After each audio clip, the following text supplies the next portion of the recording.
Justin, Yeah. first time doing a podcast. Yeah. Don't be nervous. We're just having a conversation. Right on. Yeah, I'm ready for it. We don't know each other from shit besides meeting each other one time in the middle of nowhere. Yeah. We followed each other on Instagram Yeah. and happened to run each other in a parking lot. Yeah. Chalice, Idaho is a great place to meet folks. You're right. That place has the best smoothies or Yeah. milkshakes on the planet, which they did away with their real ice cream. I think they brought them back. But, Justin, why don't you give me a little intro about yourself and where you're from, and we're just going to jump right into it. Right on, man. Yeah. My name is Justin Peterson. I grew up here in Idaho, New Plymouth, home of the Pilgrims. What is New Plymouth like? Oh, man, it's a great place to grow up. Yeah? Yeah, I enjoyed it. You know, like I graduated 56 people, I think. Damn, got me beat. Everybody knew each other. Playing sports was a good time. You didn't have to be that good to be good. Yep. You know? Yeah, everybody was on the team. Yeah, the town shut down. You know, I mean, it's literally like a good old American movie that you see. Yep. You know, Friday Night Lights. Shut down for the game. Gonna go watch the boys. So that was a good time. I still have some good buddies from there that I keep in touch with. A lot of us went into the military after high school. Pretty stereotypical of a small town. Yeah. I think.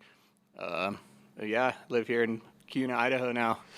Living life, huh? Yeah. Doing some pretty cool things. So, throughout high school, you ended up joining the military. Yeah, it took me a little bit. I got out of high school in 2009. Okay. And I immediately started working for the Forest Service, fighting fires. Okay. So I have so much respect for especially these wildlands guys that are. Yeah. To me, this is it's the craziest job. Yeah. Let's get into this. What made you want to go and fight fires? I had some family that was doing it. Okay. And they're still doing it. My now brother-in-law was doing it. And I grew up in a military family. You know, at the time, you know, my older brother was in the Air Force. My dad retired from the Guard here in Boise. Okay. And so I grew up like that, right? You eat now, you don't eat at all. Yep. That type of stuff. And, you know, don't go to college, join the military. They'll take care of you. Yeah, right. It wasn't super on my radar when I was getting out of high school. I got a taste of the wildfire gig just through people that I knew, and I was like, oh, that sounds badass, man. I want to do that. Like, I don't want to leave Idaho. Yeah. If I join the military, I'm going to somewhere. And the story will come around about not wanting to leave Idaho here shortly. So I started fighting fire. Loved it, man. I was 18, 19, 20 years old, fighting fire all summer, dicking off all winter. Do it again. I was like, I was working at JCPenney in the children's department during the off season. Really? Yeah. Well, that's what's crazy about the firefighters. I mean, they're just working normal jobs in the off season, waiting for Totally, yeah. the fire season. It's changed a lot over the years just because of the economy. They've been keeping guys around longer and gals, and just to keep them employed, right? Because like, nobody can afford to live all winter long off what they made in the summertime anymore. But anyways, did that for a couple of years. Ended up having some injuries, some head injuries. How? One of the fire seasons. I fell down one time, and then a snag hit me the second time. What's a snag? It's a burnt tree. Like we were in the burn. And it fell over? Weekend tree fell over and knocked me on the head. How big of a tree? Oh, really, it was only about 10 dBH, so it wasn't that big. What's a dBH? Like Diameter? Yeah, diameter of the tree at your breast. Oh, okay. Right. See, you're speaking a foreign language. I know nothing about this. This is why I'm excited. Next to it.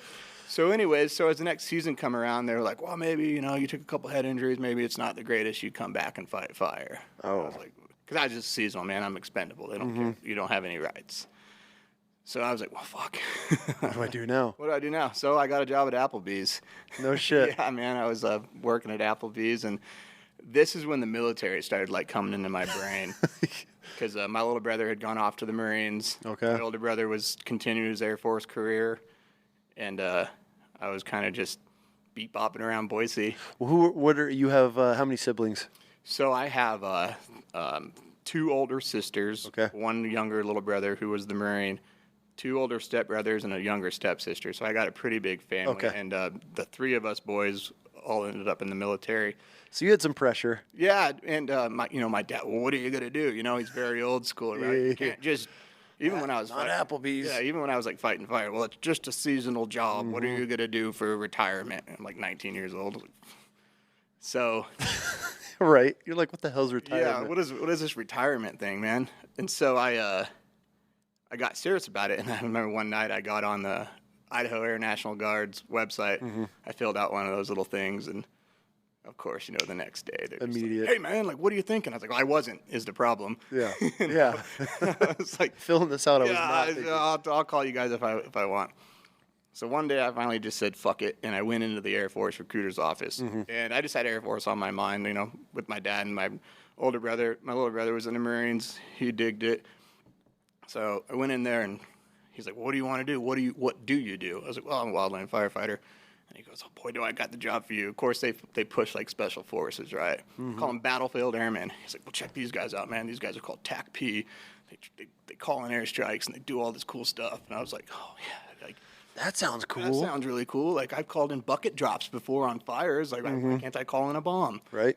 So he's like, well, you got to do this test. It's like a pass test or something, which is like just swimming and running and push-ups. And it's like a bare minimum, like kind of a piss poor example of what you're actually going to go through, right? Like, jump in this pool and swim a couple laps, run a mile and a half, do some pull-ups, do some sit-ups, blah, blah, blah.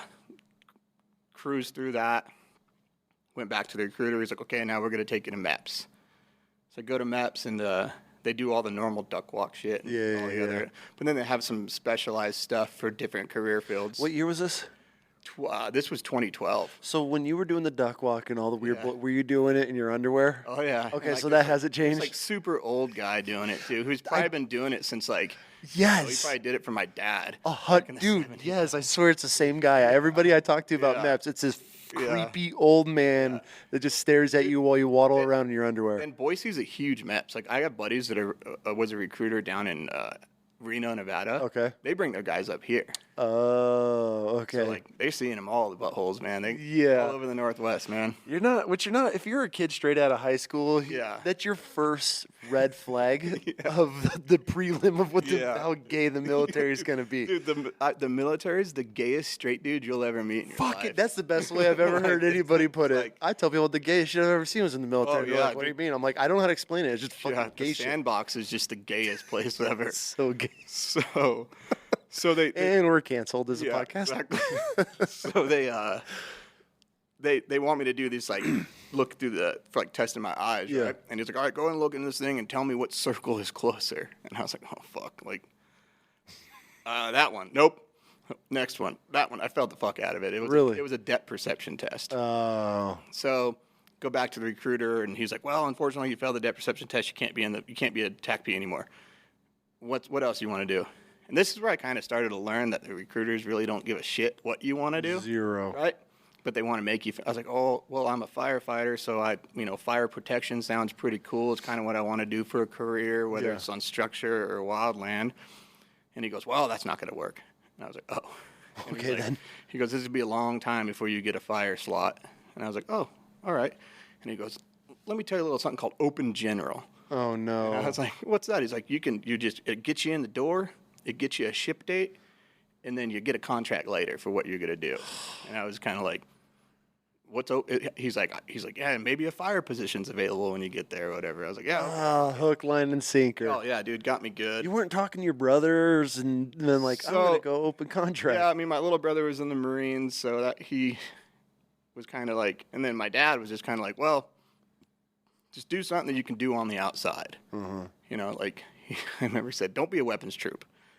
Because my dad was a flight line guy in the Air Force and avionics tech, so a good thing to have on the outside is plenty of that. Like, not a lot of people loading bombs in the civilian world. Exactly. Right? And so, long story short, I just shooped off to boot camp. I was like, oh, fuck it, here we go.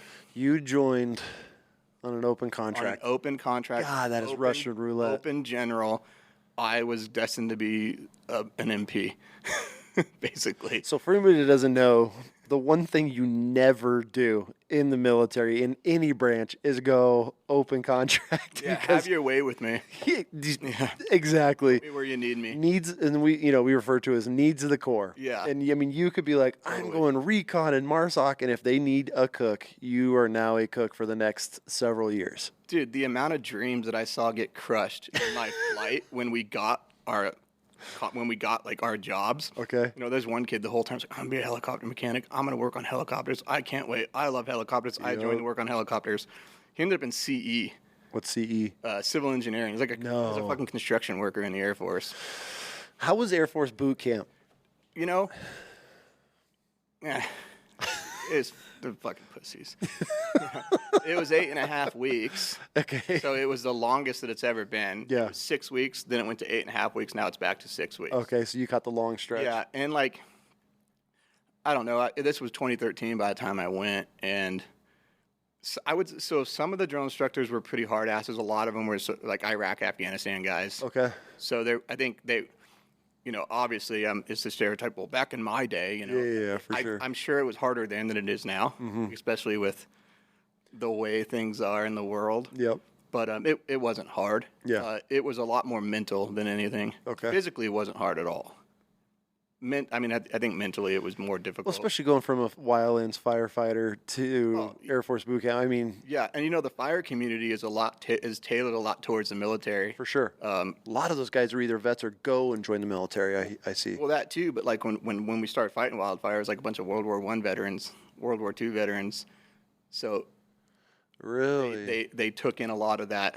Like there's a uniform that you wear and you walk in a straight line and you have discipline because, at some point the guy next to you and the girl next to you, their life is in your hands because you guys are all put in a mission to put out a wildfire. Yeah. So I wouldn't say it's militarized by any means, loosely used term. Militaristic. Yeah. And so, boot camp wasn't hard. It was just long. Any cool or crazy parts about boot camp? Air Force boot camp? How are your drill instructors or drill sergeants? What do you guys call them? Drill sergeants? MTIs, military training instructors. Oh, see, that's just... Yeah, dude. I think one of the craziest things that happened when I thought, I was like, wow, this is why we get made fun of. So we come back from chow, somebody fucks up. The MTI is like, okay, everybody get down. And they didn't make us do push-ups. They called them MTI tools. It was like, do push-ups until they tell you to stop, and then do burpees until they tell you to stop, and then do sit-ups until they tell you to stop. It's like a little drill. Yeah. Everybody get down, MTI tools right now. So we start doing it, and then all of a sudden he goes, shit. Everybody stop right now. Stop right now. And everybody stops, and he's like, looks at his watch. He's like, you guys just got back from chow. I can't put you guys through drills for 30 minutes after you eat. I was like, you've got to be shitting. No. Yeah. So he was just like caught himself. He's like, I'm going to be so fucked if they find out about this. No shit. Yeah. I had to do push-ups in a dude's throw up because they slayed us so hard when we got back from chow, and the guy threw up next to me, and I was doing push-ups in it like, this is the worst shit I've ever done in my life. In our chow hall, we had desserts, right? We didn't touch them. But I learned that you could, and they couldn't do anything about it other than just Really? wreck you. Really? But if you had the balls, take a piece of cheesecake and walk past a snake pit. What's the snake pit? Where the drill instructors? Are hanging out at Okay, yeah. monitoring thing. Yeah. If you had the balls to do it, they'd follow you to your table and just give it to you while you eat your cheesecake. Really? Yeah. Did you never? No, I never did. You never I saw it happen when I was towards the end of my basic training. You do duties, and one of the duties was working in the chow hall or whatever. Yep. And I saw somebody do it, and the kid was just walked past him. Kept going for it. They're just pissed, man. They're like, but they can't do apparently they can't do anything. They can't pick it up. Like if it was your boot camp, they would have picked it up, threw it in your face, and then you'd have been rolling out of the chow hall. Yeah, dude. Yeah, I think the Air Force's basic training focuses a lot on teamwork, which is probably important, and it had a lot of good values. It just wasn't Full Metal Jacket. For sure. It wasn't what you see on TV. It was harder for some, easier for others. You got young kids that never had military influence in their life. Joining at 17, 18 years old is probably way more difficult for them than it was. I turned 23 when I went to basic. Oh, you were older. Yeah. Okay, but you had some life experience, so Totally, yeah. So them yelling at you, you're like, this isn't shit. Yeah, I mean, they always used to say, don't listen to how we say it. Listen to what we say. Okay. We want you to listen. What we don't. Yep. Don't focus on us screaming at you. Just listen to what I have to say to you. Interesting. But yeah, I mean, I remember before I went, I was looking up videos on YouTube of basic training in the Air Force, and they had videos of it, and then I would look up Marine Corps boot camp, and I was like, oh my God. You're like, I made the right decision. I dodged that bullet. That guy's a fucking lunatic. Yeah, right. I am doing the right thing. But yeah, have you seen those montages or the little clips where it's Army boot camp versus Marine boot camp? Those are hilarious. Dude, I think all the branches should go through Marine boot camp. For sure. I think the Crucible that should be the standard. I think learn how to be a rifleman is good. And you're a Marine first, then, finance troop second. Like, whatever your job is, like, you got to learn how to For sure. be a Marine first. And I think everybody in the military should, because the problem is getting a little ahead of myself. I remember being overseas, and I remember when we, like, sent Tomahawks over into Syria. Yeah. And we were close. Yeah. And they were like, well, everybody's got to put their battle rattle on now, and you got to have your shit with you because it might get sporty here going on. This was like 2018. And you're like, fuck, we're the Marines. Oh, totally. No, and then I remember guys going, I didn't sign up for this shit. Really? I didn't join the military for this. Like, because some people join the military for college and all the benefits. But I know when you join the Marine Corps, you join the Marine Corps. You're in the Marine Corps, right? Doesn't matter what you're doing for the Marine Corps. Like, at some point, you might be put in a position where you're a Marine first. Get a little crazy sometimes. Yeah. The Air Force, people don't think like that, right? It's a corporation. Oh, for sure. The world's greatest Air Force. Don't get me wrong, right? Fuck some people up. Yeah. But there's a lot of people like, I didn't sign up for this. I'm gonna battle rattle. They're like, where's my rifle? Yeah, like we have rifles. Yeah. Oh yeah, they've just been locked up. We haven't issued. Totally. No, that's how it is. They're like, and wait, so you get okay. Or I don't even know where to start with you. So, boot camp finishes. How long until you deployed? I got to my first duty station in April of 14, and my first deployment was March of 15. Okay. Yeah. And what was your MOS? F-15 crew chief. Really? Yeah. What does that entail? So we launched recovered aircrafts, F-15 specifically, and we just did all the maintenance on them and fixed them. And so you're working burned. Really? Yeah. How was that? Deployments were high speed. Really? Like F-15s are like, they're the go-to, right? Like they're the bombers. Mm-hmm. The F-15s, the F-16s, the A-10s are like, we got all these new fancy aircraft that they do their thing, but they're the workhorses. Yeah, F-15s are just fucking. So what's your school intel? I mean, what do you learn? How long was your school? Like 6 months. Okay. With a 10-day break for Christmas because I was in there in Christmas. We got to go home. Then there's hot training where I did the job live. Yep. Under supervision of somebody that. So what's the day in and day out of a crew chief consist of? Dang. So there's 3 shifts. There's shift work. So you have day shift, swing shift, and mid shift. Okay. Mid shift's overnight. During training environment, like I was stationed out at Mountain Home. Mm-hmm. I was stationed at Lakenheath first in England, and then Mountain Home was where I finished my enlistment. Oh, okay. But day shift will just launch and recover the jets. We called them like glorified gas station attendants because they were just launching them. They would recover them, put fuel in them, check tires. And recovery is just literally just refilling, topping everything off? Mm-hmm. And then ready for the next sortie is what they call them. A sortie is a pilot? Or? No, a sortie is a flight. Okay. So, for instance, there's like 18 jets, right? They'll do like what they call like a 12 turn 6. 12 jets will take off in the morning, do their training mission, come back, we'll turn 6 of them, meaning get 6 ready to go again, and then those 6 will go. And then while those other 6 are sitting there, you're getting those ready? Yep. And then swing shift comes in, and then I found myself on swing shift most of my career, and that's where like all the heavy maintenance happens. Okay. They fly all day. They break the shit out of the jets. How are you breaking jets? The pilots. Yeah, I mean, they just all kinds of shit. Like what goes wrong on an F-16 or F-15, whatever you're working on? Just fuck the same shit that goes wrong on your car. Really? Low oil pressure, hydraulic pumps not working correctly, RPMs not getting high enough, just motors blowing out, cooling systems not working enough.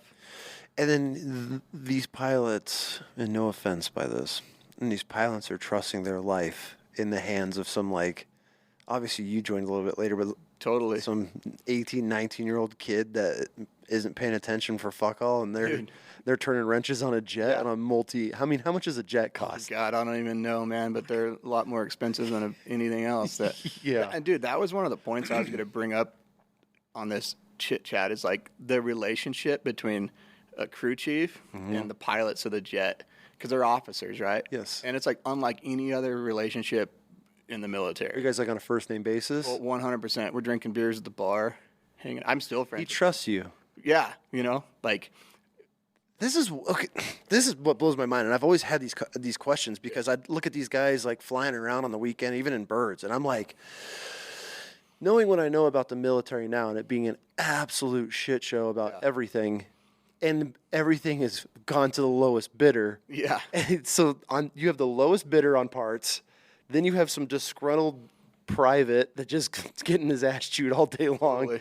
that's turning wrenches on a jet or a helicopter, and then these pilots just walk out and have full trust in you. Right.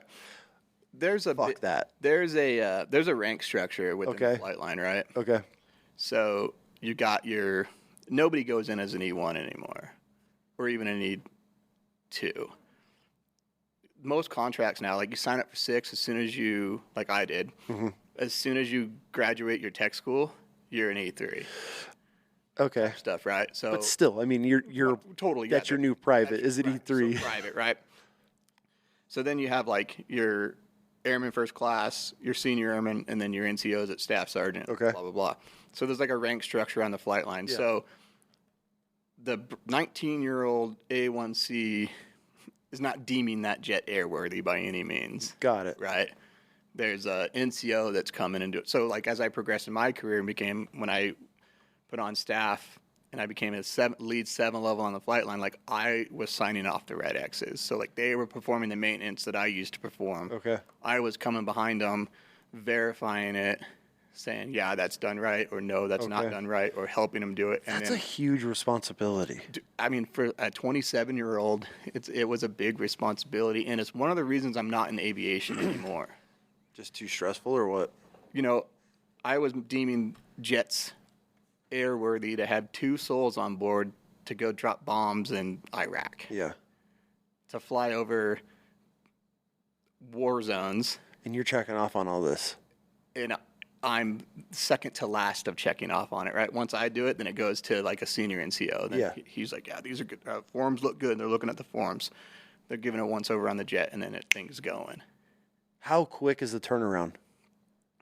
It can be super quick. Yeah. You know, if the jet comes back code 1 to green jet, nothing's wrong with it. Sweet. Fuel it up, load her up, go back at it again. And when we were in, wartime, I mean, we had a jet in the air 24 hours a day. No shit. Yeah. So like on my last deployment in 18 going into 19, we were busy. We dropped like 3,500 bombs that trip. No kidding. Yeah. And so you guys, I mean, so you're literally everything getting that whole entire plane ready, and that pilot just gets in, everything's loaded, bombs are strapped, and they just get in and go. They just get in and go raise hell somewhere. Is that a pretty cool feeling, knowing that like you see these pilots come in empty? Oh yeah, dude. So it's funny. It's kind of like some Top Gun shit. Yeah. When they come back from mission, so we always had 2 jets in the air, but we also had like alert birds that were configured differently. Ready to go depending on what was going on. So the 2 jets in the air were always just kind of over country, waiting for the call. Hey, we got troops in contact here. Okay. Or we're like, hey, high value target located here. He's on our list. Whack him. Really? Or then, are you getting updates on all this, or is it once? Okay. Yeah. So you know, like you're. So okay, continue. I have so many questions for you on this one. There was like some special jets that were configured differently that had different, like air to air or things like that. Yeah, we didn't deal with a lot of air to air. What do you mean configured differently? It might have had bigger bombs or so you're talking ordnance bombs, bunker busters versus, or it might have had some more jamming capabilities of some shit that I don't even know about, you know. Okay. And they're just waiting, and they're like, that jet needs to go right fucking now. Really? How often does that happen? Not that often, because usually the jets in the air were like capable of doing whatever they were doing. Okay. But we didn't do a lot of air-to-air shit, right? No, I know. I wasn't sure when you were saying you had them ready, configured different, just in case like there was an air-to-air threat, and they had some different munitions strapped to them that are different. Dude, I think one of the coolest things was in 2015, we were over there, and they're just looking for people to fuck up. Yeah. And they found a soccer stadium in Iraq that was taken over by whoever, right? We'll say ISIS or whatever. and they were using it as a training facility and weapons storage facility. Oh. And they were out. They found them out there just doing their exercises, and like it was like their boot camp of. And they were like, "Well, that can't happen." And so they put together this fucking strike package, and like they were loading up like 2,000-pound bombs on all these jets. And then we have like there was F-16s, there was F-15s, there was like this big old operation about to be taking place. Mm-hmm. So we launch it, and we I can't remember the poundage of bombs that we put on that stadium. No shit. But by the end of it, it didn't exist. It just went. Oh, I'm sure. We got to watch it later on. That's my next question. Yeah, Do you get to see all the footage? Oh, dude, just destroyed. And then that's kind of when you're just like, dude, being a crew chief's pretty fucking badass. Yeah, because those are your boys and girls that got to put everything together for it. But when you asked me, like, how cool was it when they would come back empty? So whenever they came back, they'd have to squawk. They'd be like, hey, we're 10 out. This is wrong with the jet. Here's what we have left on. Oh, so they're giving you a pre-check of... because the weapons troops have to know. And the airfield has to know. Because these are live ordnance. Munitions that are coming back armed, Yep. landing on the runway. Is that do they come off? And what are the chances of it actually? So, if they come off, they're likely not. They're not going to detonate. They have like a lot of them are like they have to hit a certain airspeed, and drop certain altitude before they're like ready to rock and roll. Okay. But it's still like protocol, you know. For sure. So, if they came back, they'd tell us like, "Hey, we ain't got nothing left." And then they would buzz the flight line because they couldn't buzz the flight line if they had ordnance. So when they didn't, they would tell like, hey, we're empty, motherfuckers. Yeah. So it's a flex when they everybody come would back. stop what they were doing, dude. And I'm telling you, it was literally like Top Gun, and they would buzz us, and we're just down there like, oh hell yeah, I could imagine that. Like high fiving people. Fuck yeah, dude. Gets back and like they're fucking pumped because they just ruined somebody's day for sure. And probably saved a bunch of troops' lives, too. Totally, yeah. You know, there was a lot going on at that time. And you're an Afghan, correct? No, we were actually... Or you said Iraq. Well, we were working out of... in the corner of Jordan. Really? Where Syria and Iraq and Jordan all come together. So we were there. So we were like, fuck you, fuck you, fuck you. Like you were in the triangle. We could go everywhere. Yeah. Yeah. So and those jets, dude, it's fascinating how quick... 13 minutes... from the time they took off to the time that they were dropping ordnance? Engaged, yeah. 13 minutes. Now, when you sit here and we think like 13 minutes, fuck, that's close. But like, I mean, how many hundreds of miles and these dudes are just ripping to get there? Oh, yeah. I mean... You're talking another country away, and they're there and back in half an hour. Yeah. Like, 13 minutes is what I was told, but like, there were times where like helicopters got up in the air, and they're like, we got to go do some shit. Where are they going? I don't know. No shit. They're following that armored vehicle that just took off last night. Because, like, the flight line was, like, where everybody left. Yeah. So, like, I was just waving at these people in polo shirts and ball caps on. Like, okay. Who are those guys? Yeah, where'd they come from? Where'd they come from? What job is that? Yeah. They just come back 2 days later all fucked up. Yeah, cars just riddled. And like, oh, man. Yeah. Flight line looks pretty good right about now. Yeah. So, I mean... you know, there's always like, obviously all the branches talk shit about everybody, right? Yeah. But I was like, fuck, man, we did some cool shit in the Air Force. I mean, that's pretty rad, you know, to be able to know that you are impacting like a war zone by not just like, oh, hey, I turned a wrench, but like I strapped this JDAM to this jet and it didn't come back. We were a fucking cheat code, dude. Like, I guess that's one way to put at it. It's like, you know, there'd be troops in contact taking AK fire. And then the guys on the ground like, well, I brought an F-15 to a gunfight. Yeah, we win. Yeah. Game over. See you later. Or an A-10 just comes in and just melts everything to the ground. So, I mean, there was a lot, and it was high-paced. Really? So there wasn't a lot of downtime for you guys? What's high-paced for you? So we worked 12-hour shifts. Okay. I was, my last one, I was midnight to noon. How many deployments did you do? 2. Okay. I was midnight to noon. And then you get 1 day off. So you do 6 days on, and you get 1 shift off. Fuck that. and then another 6 days. And so that off day, you were just like fucking off in the. Were you QR or you were off? Okay. Yeah. Like our off days, we were always QRF, so you Right, could yeah. never get out of like boots and use like you were like. Yeah. Then you get called, and you're like, God. Oh, dude, I'm walking around in civvy clothes on my days off.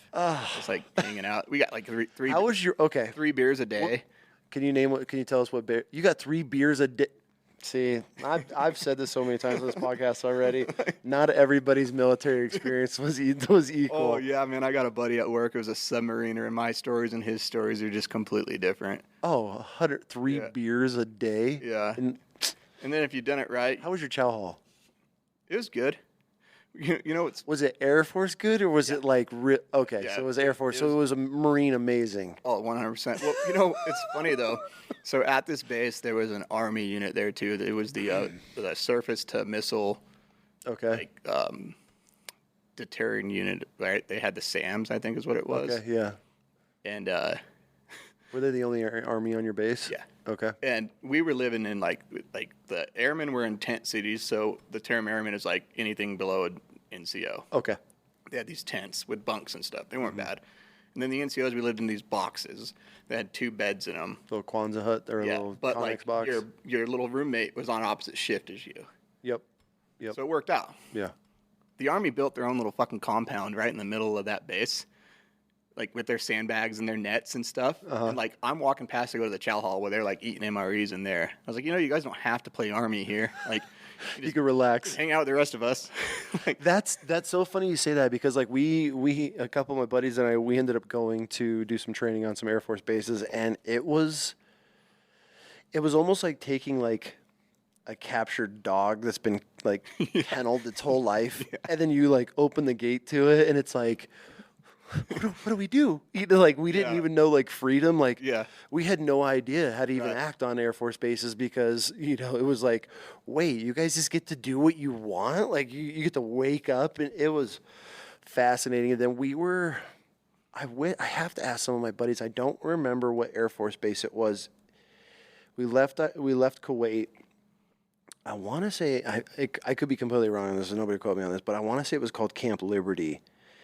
And we got there, and it was all Air Force, and we were the only Marine unit on this base.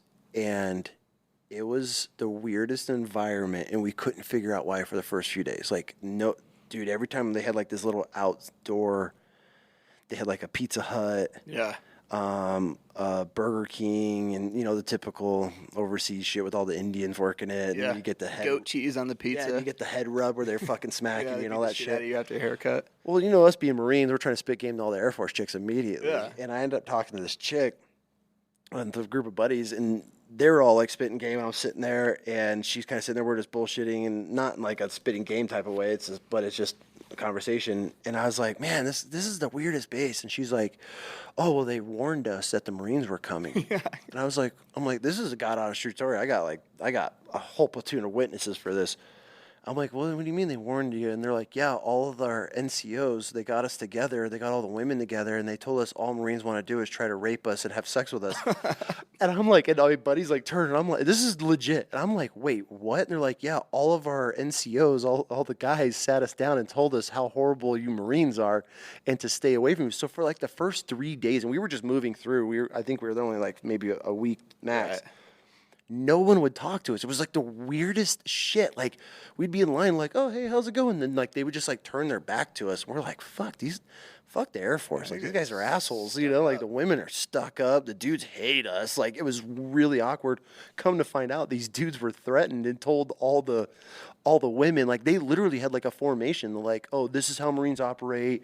They're just going to try to rape. And we were like, this is the craziest shit we've ever heard. And I got to find out what base it was. I want to say it was Camp Liberty. It might have been in Kuwait or it was right over the Iraq border. Yeah. That's all it came down to. Yeah. Like there was no incidences. Like within like the day after that, like they realized we weren't there to like rape and pillage this Air Force base. I'm like, you realize like we're in the military too, and like we can't go anywhere. It's not like we can just take off. It was a really weird environment. Like in the chow halls were fascinating. We got stared at like we were like from a different planet walking in on Air Force bases. At least back in the early days. Now I don't know what it's like, but it was a different environment for sure. Dude, I always tell people like there's 2 parts of the Air Force, right? There's the flight line, and and then there's the Air Force. So do you consider the flight line like the real Air Force? Totally, because so just like any other branch, there's every job in the Air Force, right? The finance people, the guys working at the gym, the people there's just all that stuff. We called them nonners because we didn't really need them. Right, the mission continues without them. Interesting. Right? See, I've never gotten this. So there was this bad blood between the flight line and then the rest of the Air Force because we worked shift work on the flight line, right? We worked as long as we needed to keep the jets going. Where you go to the finance office and they're like, "Oh, we're closed the rest of the day for training." Like, what the fuck? Oh, we're having a party. We're having a company meeting. Yeah, dude, there'd be signs on the door. It's like, yeah, we're not here today. Company barbecue, and you're like, it's a fucking Wednesday, and I need to get my finances figured out. Totally. Like, I'm deploying, and I need you to sign off on my fucking checklist. Yes. And so the flight line was kind of like, I think people kind of had a chip on their shoulder because we are the Air Force, right? Like, we're not. That's what makes the Air Force the Air Force. We're not the United States Finance Office. Yeah, yeah.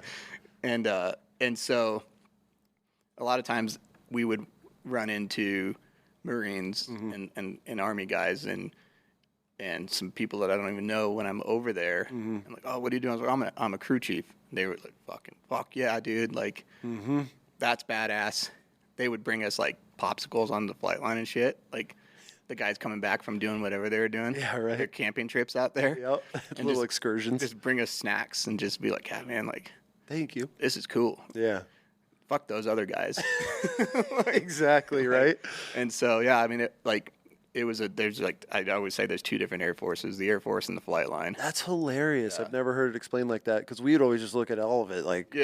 Even the Marine flight line on the Marine Bay, Pendleton, when I was a martial arts instructor, I had to go teach the flight line. I was like, fuck, I got to go teach the flight line goobs, Air wingers or something. Wingers. Yeah, we call them the wingers. Yeah. They were like, I got to go with the wingers section. And it's because, it's same thing, but we look at those as, I guess, would be the nonners because we don't need them. We're all legs. Yeah. And, I was mechanized, so I'm in tanks and we have everything we need. And so it's like, I got to go train the freaking wingers and these guys. But it was so fascinating to me when I was around them. And obviously these weren't Air Force, these were Marines, but it was like, I come from a world where you never spoke to any of your seniors, staff NCOs when you were a troop like that. Right. You didn't talk, and you saw an officer or anybody above a gunny and up. You just, as a troop, you didn't fuck with them. You're just asking for it, And then I go to the wing and I'm instructing these officers, these pilots, on teaching basic ground fighting and these tactics with their crew chiefs. And some of them would have these female crew chiefs, and they were like, "Hey Jim, oh Susan, come here," and it blew my mind that there was a whole different world on this Marine Corps base that I didn't even know existed, and it was just like, wait, because in fraternization, you can't talk to staff NCOs and officers, and you address them by their rank, and that is it. Yeah. And then I go to the flight line, and everything was a first name basis. They're all laughing and fucking off, playing ass grab, and it was fascinating for me. And I'd come back and tell my buddy, "You guys have no idea what goes on at the flight line. It's a whole different world. They're unhinged. Yeah, they're just calling each other Jin the first name." And I'm like, this is our whole career's been a lie. The rest of the Marine Corps. I had no idea. It was fascinating to me. On the Air Force flight line, most of the pilots are majors and below, right? Yeah. You got some lieutenant colonels, but once they don't fly as much once they start getting up into there. But fuck, we were on a nickname to call sign basis. Yeah. Everybody called me Pete because there's 1,000 Petersons in the Air Force. Okay, yeah. So "Hey Pac-Man, how's it going? Ready to fly today?" It was just like that. We had I built such good relationships with the pilot guys that when I got out in 2019, I had a barbecue at my house and pilots were there. That's cool. Right. And but it was just I think it's important to have that relationship and that bond as well, too. Oh, with those guys. There's a huge trust factor. Yeah. For us, our vehicle goes down, we just stop. Oh, fuck, we're down, get the wrecker. Yeah. Come get us. Right. There's no going down. But so there's a lot of trust that comes into play. And I've always, even as a young Marine, I'd always watch these birds fly by, and I'm like, there's some private turning a wrench somewhere on that thing, because I'd look at my crewmen and be like, God help us. Yeah, great. We're able to barely get off the beach. We're not going anywhere. Exactly. Yeah. But like I said, it's super structured. There's different 3 level, 5 level, 7 levels. So, Everything's checked. Yeah, for the most part.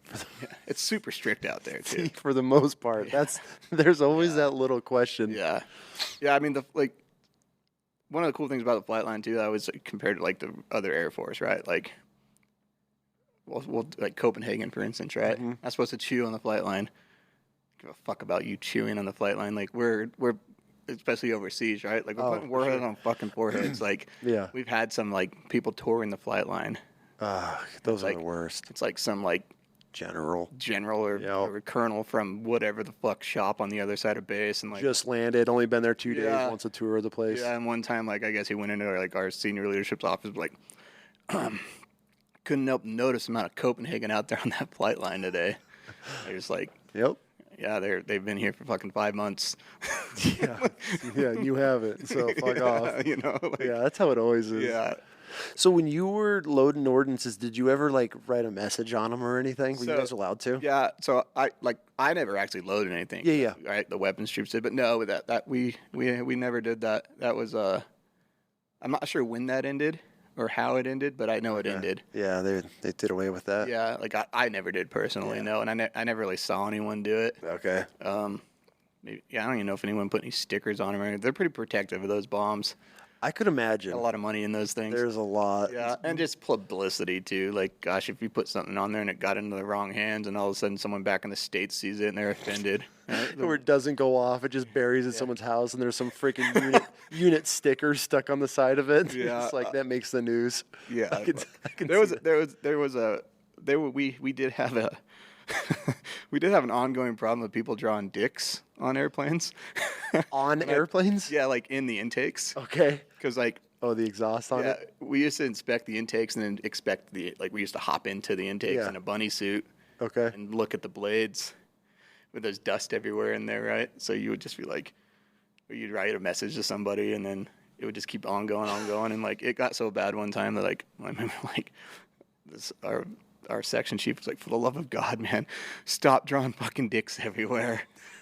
Like, for the love, like, all military is the same. You guys are adults. No, we're not. We had a huge inspection on our vehicles. One of the vehicles ended up going down in the water, and a crew chief drowned in like 30 foot of water. It was a shit show, all preventable. But you know, when something goes down like that, all shit rolls downhill after that. So they knee-jerk reaction. We got to know all the vehicles are up, and they were doing this giant battalion vehicle inspection. Yeah. I don't know how long this person was like secretly drawing dicks underneath everybody's vehicle, like in spray paint, like giant dick across the bottom of the vehicle. So you can crawl underneath an Amtrak. And the chief warrant officer goes under to start checking suspensions and just starts finding dicks spray painted on every single vehicle.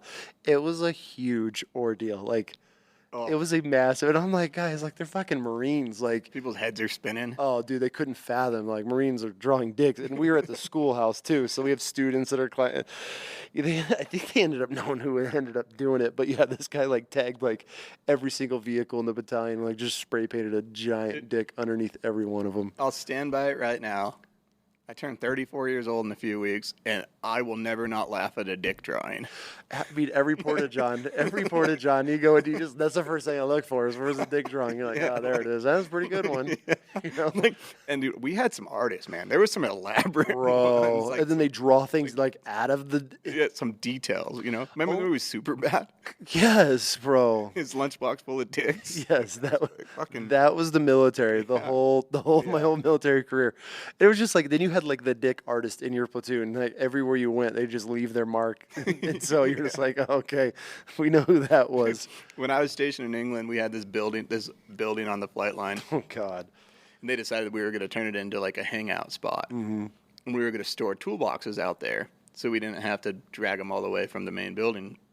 Anyways, so they're like, hey, we're going to tear up all the carpet. We're going to put rubber flooring down. It's going to be great.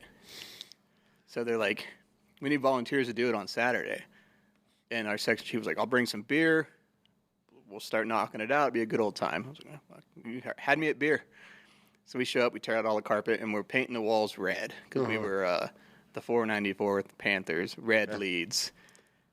Well, we're also painting dicks on the floor in red paint. Okay. And it's just going crazy, right? We put the rubber flooring down. We finish everything up. It looks real nice. I PCS'd. But I found out shortly after that ops, which is a pilot world, they wanted to take hey, we're gonna have that building now, and we're gonna put new flooring down. We're gonna put like vinyl plank flooring on it. So all these officers are in there. I guess my buddy was telling me they're peeling up all the rubber flooring that we put down. Yeah, fucking dicks everywhere. Red rockets everywhere. All these officers are just uncovering all this. Yeah, and it's like the administrative officers, not even the pilots. Oh, God. Like the pilots are bros, Which have no sense of humor. Administrative officers have no sense of humor. No, they're sticks Zero. in the mud. They're horrible. Yeah, like pilots are cool. They're just a bunch of frat boys, man. Yeah. They party and they work, and sometimes both. Yeah. Like they don't give a fuck about dicks. Zero. That's because they're literally, when you say frat boys, like, I mean, I got to hang out with a bunch of the A10 guys here for Hog Smoke. I got invited out to go and watch those guys. Mm-hmm. And we went to the bar before and after with, all of the squadrons and everything that were there. And, dude, they were the coolest dudes ever. I'm like, man, I feel bad for talking shit on all y'all for all these years. And they're all looking at me. It was, it was a big joke. But that's all they are. They're just bros. Yeah, 100%. Just bros. They're like super gay bros together. Yeah. Because I hope some of them are going to listen to this. Oh, for sure. I'm sure. We're trying to get I got an A10 pilot that was supposed to be on today. He's gonna come on here in the next week or two. But yeah, they're cool. They're good dudes, man. And then they're just there to get the job done. And you can't be a douche. You can't be a stick in the mud when you literally have the coolest job on the planet. Yeah. There's nothing cooler than a fighter jet pilot. Like, no. I mean, I'll find me one. So, I mean, send me a list of jobs that beats dropping JDAMs on somebody. Yeah. Doesn't get much better than that. I mean, I think like being like maybe a Navy SEAL is pretty cool. Nah, fuck those dudes. Just kidding. I'm just kidding. I'm just kidding. Like, as I was sitting out there before I came onto this thing, because like I'm gonna be honest, I don't listen to a lot of podcasts. Yeah, either do I. And so I'm going through all these ones and like watching little highlights of it, right? Yeah. And I see like one guy talking about like getting hit by like 3 IEDs. I was like, oh fuck, I hope I'm not behind one of those guys. Like some guy in here talking about how many doors he's kicked in. Yeah, right. It's like dominating buds and just fucking people up. And then it's like, so now we got this Air Force guy. And let me tell you about these times I changed all 3 tires on that motherfucker on a quick turn. So I was like, hey, it's the side of the military. Who's ahead of me? Yeah, right? Like, I'm not going to follow this guy. Yeah, great. But that's the best part about this is because I get to sit down and have this conversation with a guy that worked on the flight line that I've never been able to understand, and realize what a crew chief does the day in and day out. It's like, I don't ever get to see that shit. Yeah. We just get to hear the jets leaving. We get to see the guys in their flight suits. We're like, oh, they look cool. Yeah. The Marine, unless you're in it, you have no idea. Yeah. And there's so many different parts and aspects of the military that people don't have any idea what goes on. Right.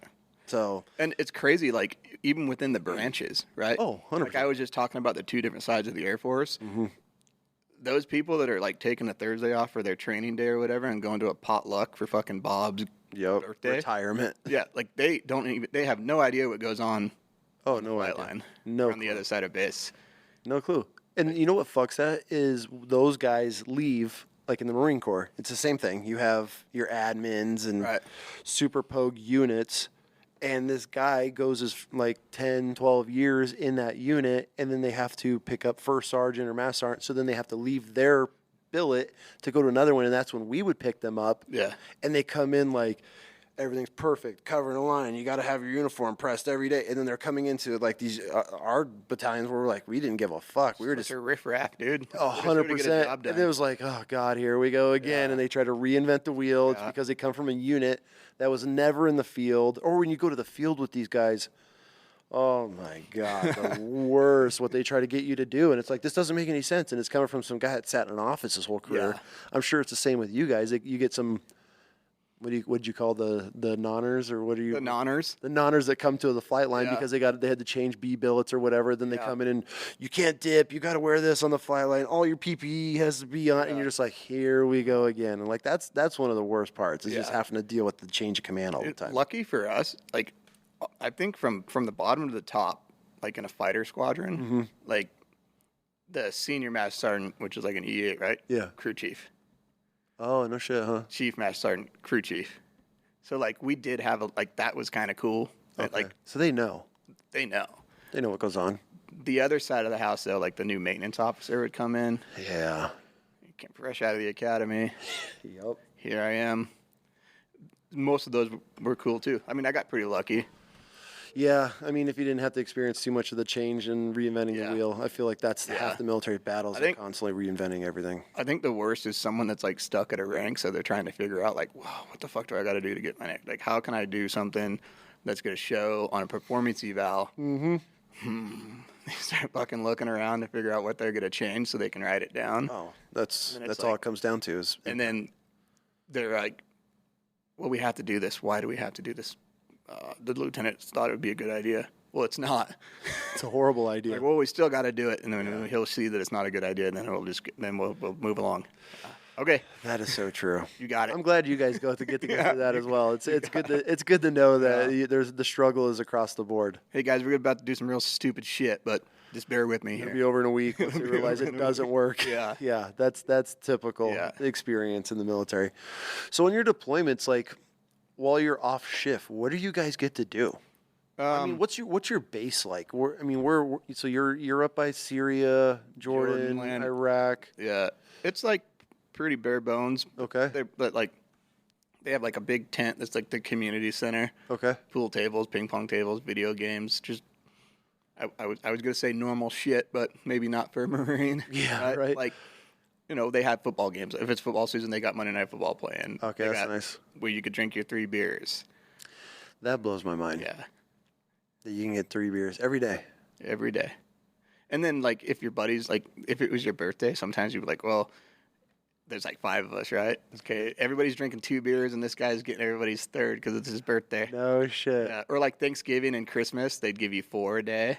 It was wild. You guys, I mean, 4 beers, I guess like back then, I mean, I feel like if I chugged 4 beers really fast, I can get a buzz. Yeah. Especially if you weren't drinking at all. Yeah. Yeah, I mean, we had a movie tent, and like movie people were like sending over copies of like movies that were in the movie theaters still. Oh, the bootleg ones? Or were these real? These were like real. Yeah, that's Air Force. Why would I think you guys had bootleg? Yeah, we had the legit shit. We were buying them off fucking Haji's.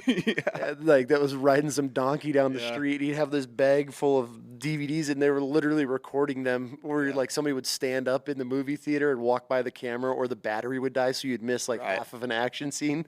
Right. Those were the movies that we were getting. And we had a gym, a pretty nice gym to work out at. This is going to blow your fucking mind. We had, like, a makeshift BX, right? Exchange. Okay, What do you guys call them? BX. Yeah. And in there was like a cell phone company, and you could buy an SD card, and you put it into your phone, and you got phone service. What? Dude, I'm sitting there on the flight line like Facebooking. I was talking to you on Instagram in 2019 from my little shack on the flight line. We were, huh? Yeah. Like, so you mean you had legit cell phone service? That's so nice. Base-wide Wi-Fi. Base-wide? Yeah, I mean... I guess it's 2019. They should have it at that point. Right. You know? But like, I mean, it's not 04 anymore. We had the amenities. We were watching Netflix. That's pretty nice. And you just go to work like it's a normal day. Yeah. Start your shift at midnight. Get off at noon. Had the whole rest of the day to fuck off. Yeah, until midnight that night. Yeah. How tired were you every day? It got pretty... I would not sleep on that shit. It's like... Well, the thing is, too, it's like Groundhog's Day, right? Yeah. And, like, your deployments are probably a lot different, right? It's probably something different each day. You're in a different part of the country or a different part of the town or different somewhere, right? Yeah. Sleeping in a different hole in a different mountain. Mine was the same thing every fucking day. How was that on the psychology behind... I mean, do you just start to lose your mind after a bit? You get in a rhythm, which is nice. Like, so our deployments were 6.5 months. That's nice. And at like your 6-month mark is when the new squadron comes in. You have like half a month of turnover, and then left seat, right seat. You get the hell out of there. And so when you first get there, you're just trying to get like a rhythm. Like mine was like wake up at 11 p.m., go get some breakfast, and then just walk to the flight line. Oh, so you're just going straight from chow to work. Yeah. And then get off. I'd go to the gym, go eat, go watch Netflix and go to bed. I mean, super bare. That was it. Yeah, and then my days off, I would sleep in till like 1 a.m. And just repeat. And then I would go to the gym, and I had my iPad, and I would get on the bike, and I would ride the bike for, sometimes 2 hours of just pedaling and watching whatever the fuck I'm watching on the Netflix. The Ranch was a big thing back then. No kidding. The Ashton Kutcher show. Yeah, that was a good one. It was so big that like my buddies and I would like, we were a bunch of fucking girls. We would be like, we'd get off shift and we'd all go watch it. But then the next day we'd like talk about it. It was like book club, but for a show. Yeah, that's 100% though. I mean, we had Sopranos. Right, yeah. You know, like we were on the Sopranos on DVD and we'd all, oh my God, you see I can't believe they killed that dude. And, you know, like that's deployment. Right, and then we always had that one guy, there's one guy specifically who I was like, okay, well, here's what I want to know. Like, out of the 3 girls, which one would you bang first? Like, there's always that dude. Well, this one, and this one. You know? Kill one, save one. Fuck yeah, like, that guy. And there's always that dude. And it becomes like, it's this, I always explain it as like, I was always finding something to look forward to each day. Look forward to getting off work and going to the gym. Look forward to watching my show. Yep. Look forward to meeting up with the guys in the morning and talking about my show or whatever. And that you just, all of a sudden, it's time to go home, and you're loading up on the Atlas airplane. Really? It was at like a chartered military jet. And that's how you come home, huh? Yeah. And coming home is like the weird part. It's a really weird feeling because you feel the world stops. Yeah. And waits for you. No. And you come back and it's weird. It's hard. It's been so long now, but like I remember, like you're like lost. Like you haven't driven a car in almost a year. Yeah. I mean, you're in Humvees and vehicles, but I mean, you're wired. You know, every time you think you're gonna fucking die or something, or you're stealing a bus off of Al-Assad, like you know, so you don't get. And you're figuring shit out. Like you become like your routine, and it's just that becomes your new life. Yeah. And then all of a sudden, the next day, you're back in the States. Right. Super weird. What's really crazy, and like I always try to keep things like super upbeat. That's just my personality, right? But one of the crazy things was like coming back. You just spent, we'll say, 7 months, controlled environment, right? Very controlled environment, and you have all the means to protect yourself from whatever's going to be thrown your way. You're ready. Your buddy's ready. That guy's ready. You're just ready, and then you get home, and it's like, welcome back to life. Yeah. Just go about your business, and then all of a sudden you're not in this controlled environment. It's weird. Then all of a sudden you find yourself at like Texas Roadhouse, and you're like, fuck. So many people here. What's going on here? Like nobody here has any training. Yep. Who's going to be in charge of shit hits the fan? Which is just like it's silly to think. That's where your mind is. Silly when I say it now, right? For sure. But it's like, okay, there's the exit. That guy's fucked. You know, you find yourself stereotyping everybody. It's like, he ain't making it. I need to knock this shit off. That looks like he could hold his own. Like, yeah, I think I still do that half the time. And it's just like, because you, like I said, you get that whole routine down, and then you just get off the airplane at Mountain Home Air Force Base, get into your truck that you left there, and reconnect your batteries. Because you disconnect your batteries so they don't die while you're gone. Oh man! Air up your tires. Go along your way. Meet your buddies at the bar. From deployment. Yeah. That's insane. Yeah. And then they gave you 2 weeks off. So then you're like, for 2 weeks, you're like, what do I do? Just drunk. You drink yourself into a coma. Like, oh, fuck it. You know? Fuck your 3 beers. I get a handle of Jameson. What am I doing for 2 weeks? Like, I'm not launching jets anymore. You only got 2 weeks off after a deployment? Yeah. That sucks. Yeah, well, yours were a year long. Yeah, we're close to it, just under. But so you got, what, like a month? Yeah, we got a month. Yeah. Maybe it's like 2 weeks every 6 months or something. Maybe. I don't know. That seems about right. Yeah. So you went back to the same base both times?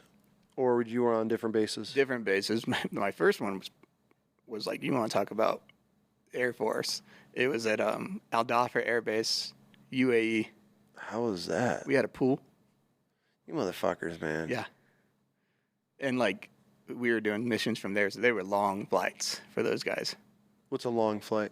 I mean, there's the combat sorties, we call them, were like 6-7 hours, sometimes 8 hours, because it would take them like 3 hours to get to where they're going from there. Are they fueling up midair, or? Yeah, they're hitting tankers in the air. Yeah. Damn, that is a long flight, huh? Yeah. So And then when you have ordnance on, I mean, you're probably burning so much. Oh yeah, they're heavy, dude. They like when they take off, they're immediately hitting a tanker. Really? Yeah, just dumps. I mean, they just fully loaded, get up. I'm not sure they're quite bingo at that point. What's bingo? Like low fuel. Okay. But they're hitting a tanker, getting fuel, and then going on there. Hitting a tanker on the way back? Yeah. Oh, yeah. Yeah, and so... So do you consider those tankers part of real Air Force, or are those... Yeah, I mean, they got crew chiefs. Okay. They're not as high speed as we are.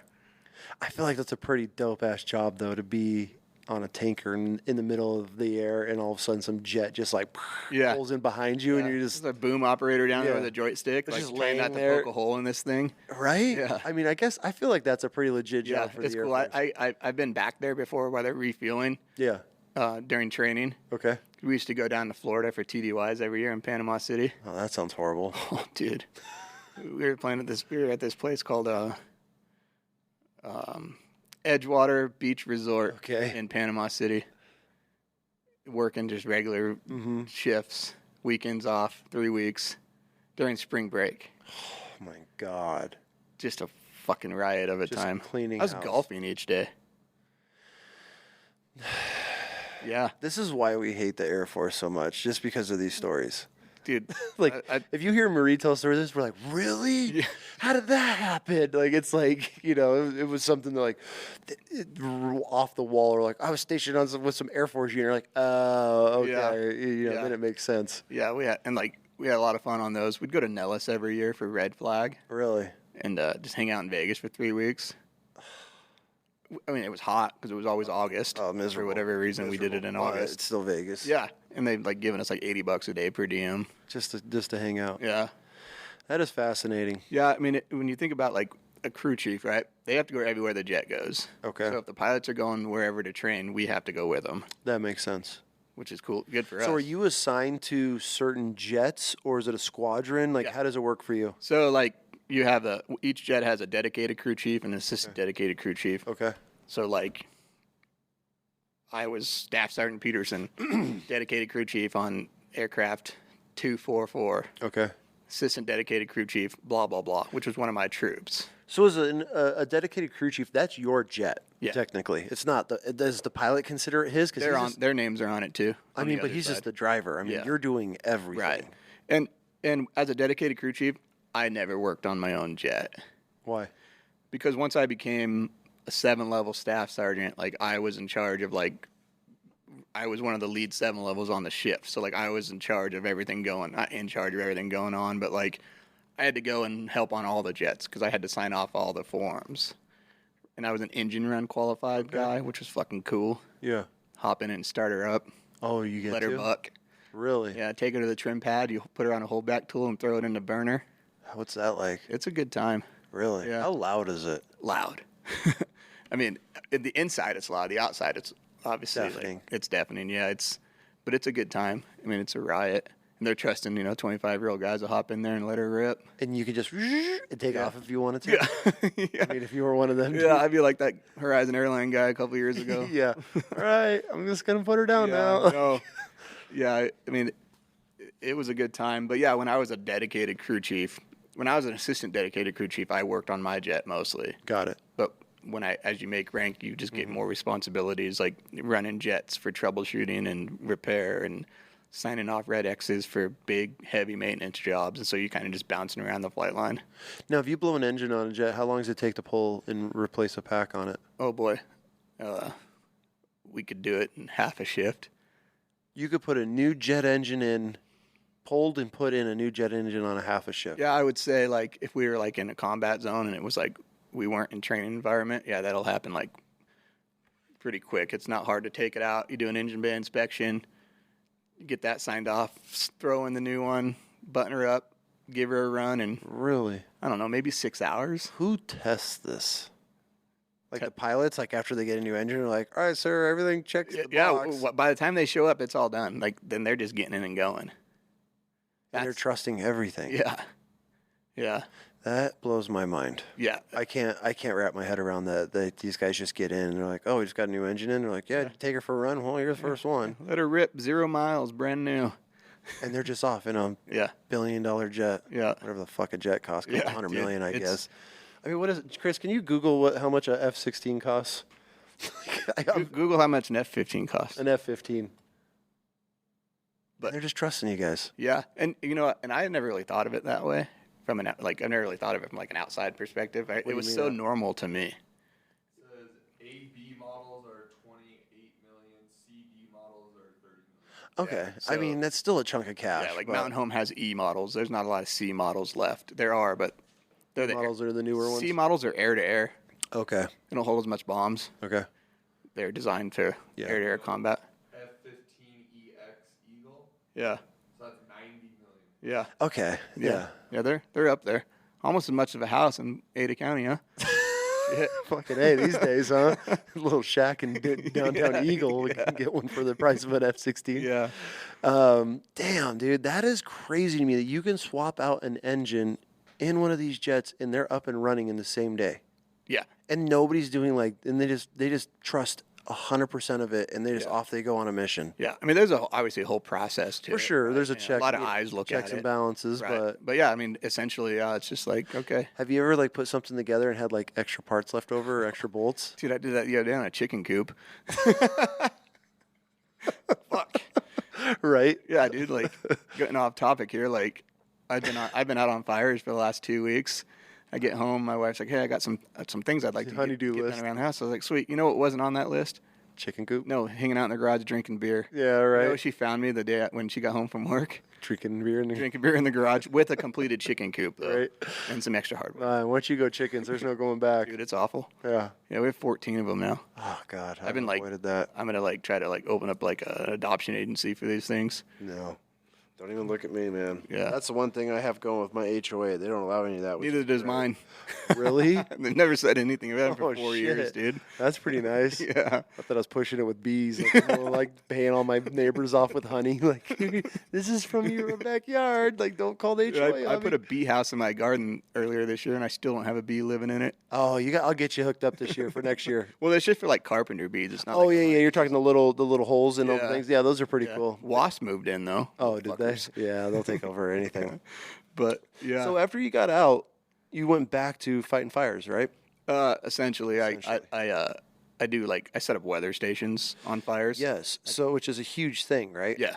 Okay, so unless we want to top more Air Force stories, which I'm all for all day, but I wanted to because that's when you and I met. You were out setting up these weather stations. Yeah, in Chalice. Yeah. Yeah. So how long were you in the Air Force for? 6 years. 6 years. Yeah. And once you done with your contract, you knew it was time to go. Yeah. I was just ready to, Mm-hmm. because I wanted to stay in Idaho. You wanted to get back. Yeah. Well, I was already out. Oh yeah. You were already in Mountain Home. But I did 2 years in England. What was England like? It was great. How was the food? The food was good. Yeah. The beer was good. I mean, it was good. What's funny about England is and backtracking a little bit, when I joined the Air Force and I got my job, open general.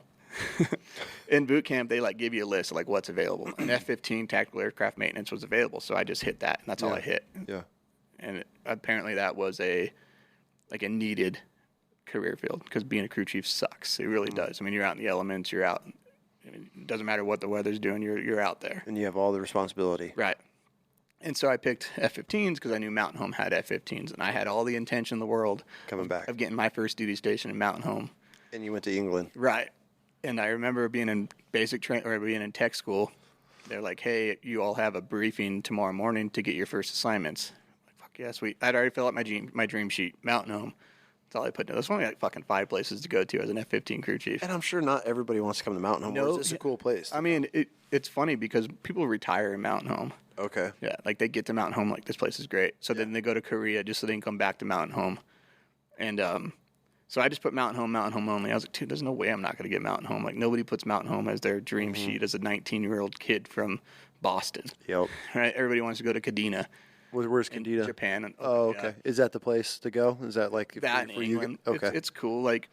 So I go to this briefing and they're like, "Hey, when I call your name, come get your packet and sit back down. Don't open up your packet yet. It's your assignment packet." So I grab it and sit down, and he's like, "If your packet's got a yellow slip on it, it means you have an overseas briefing tomorrow." And I was like, fuck, I got a yellow slip.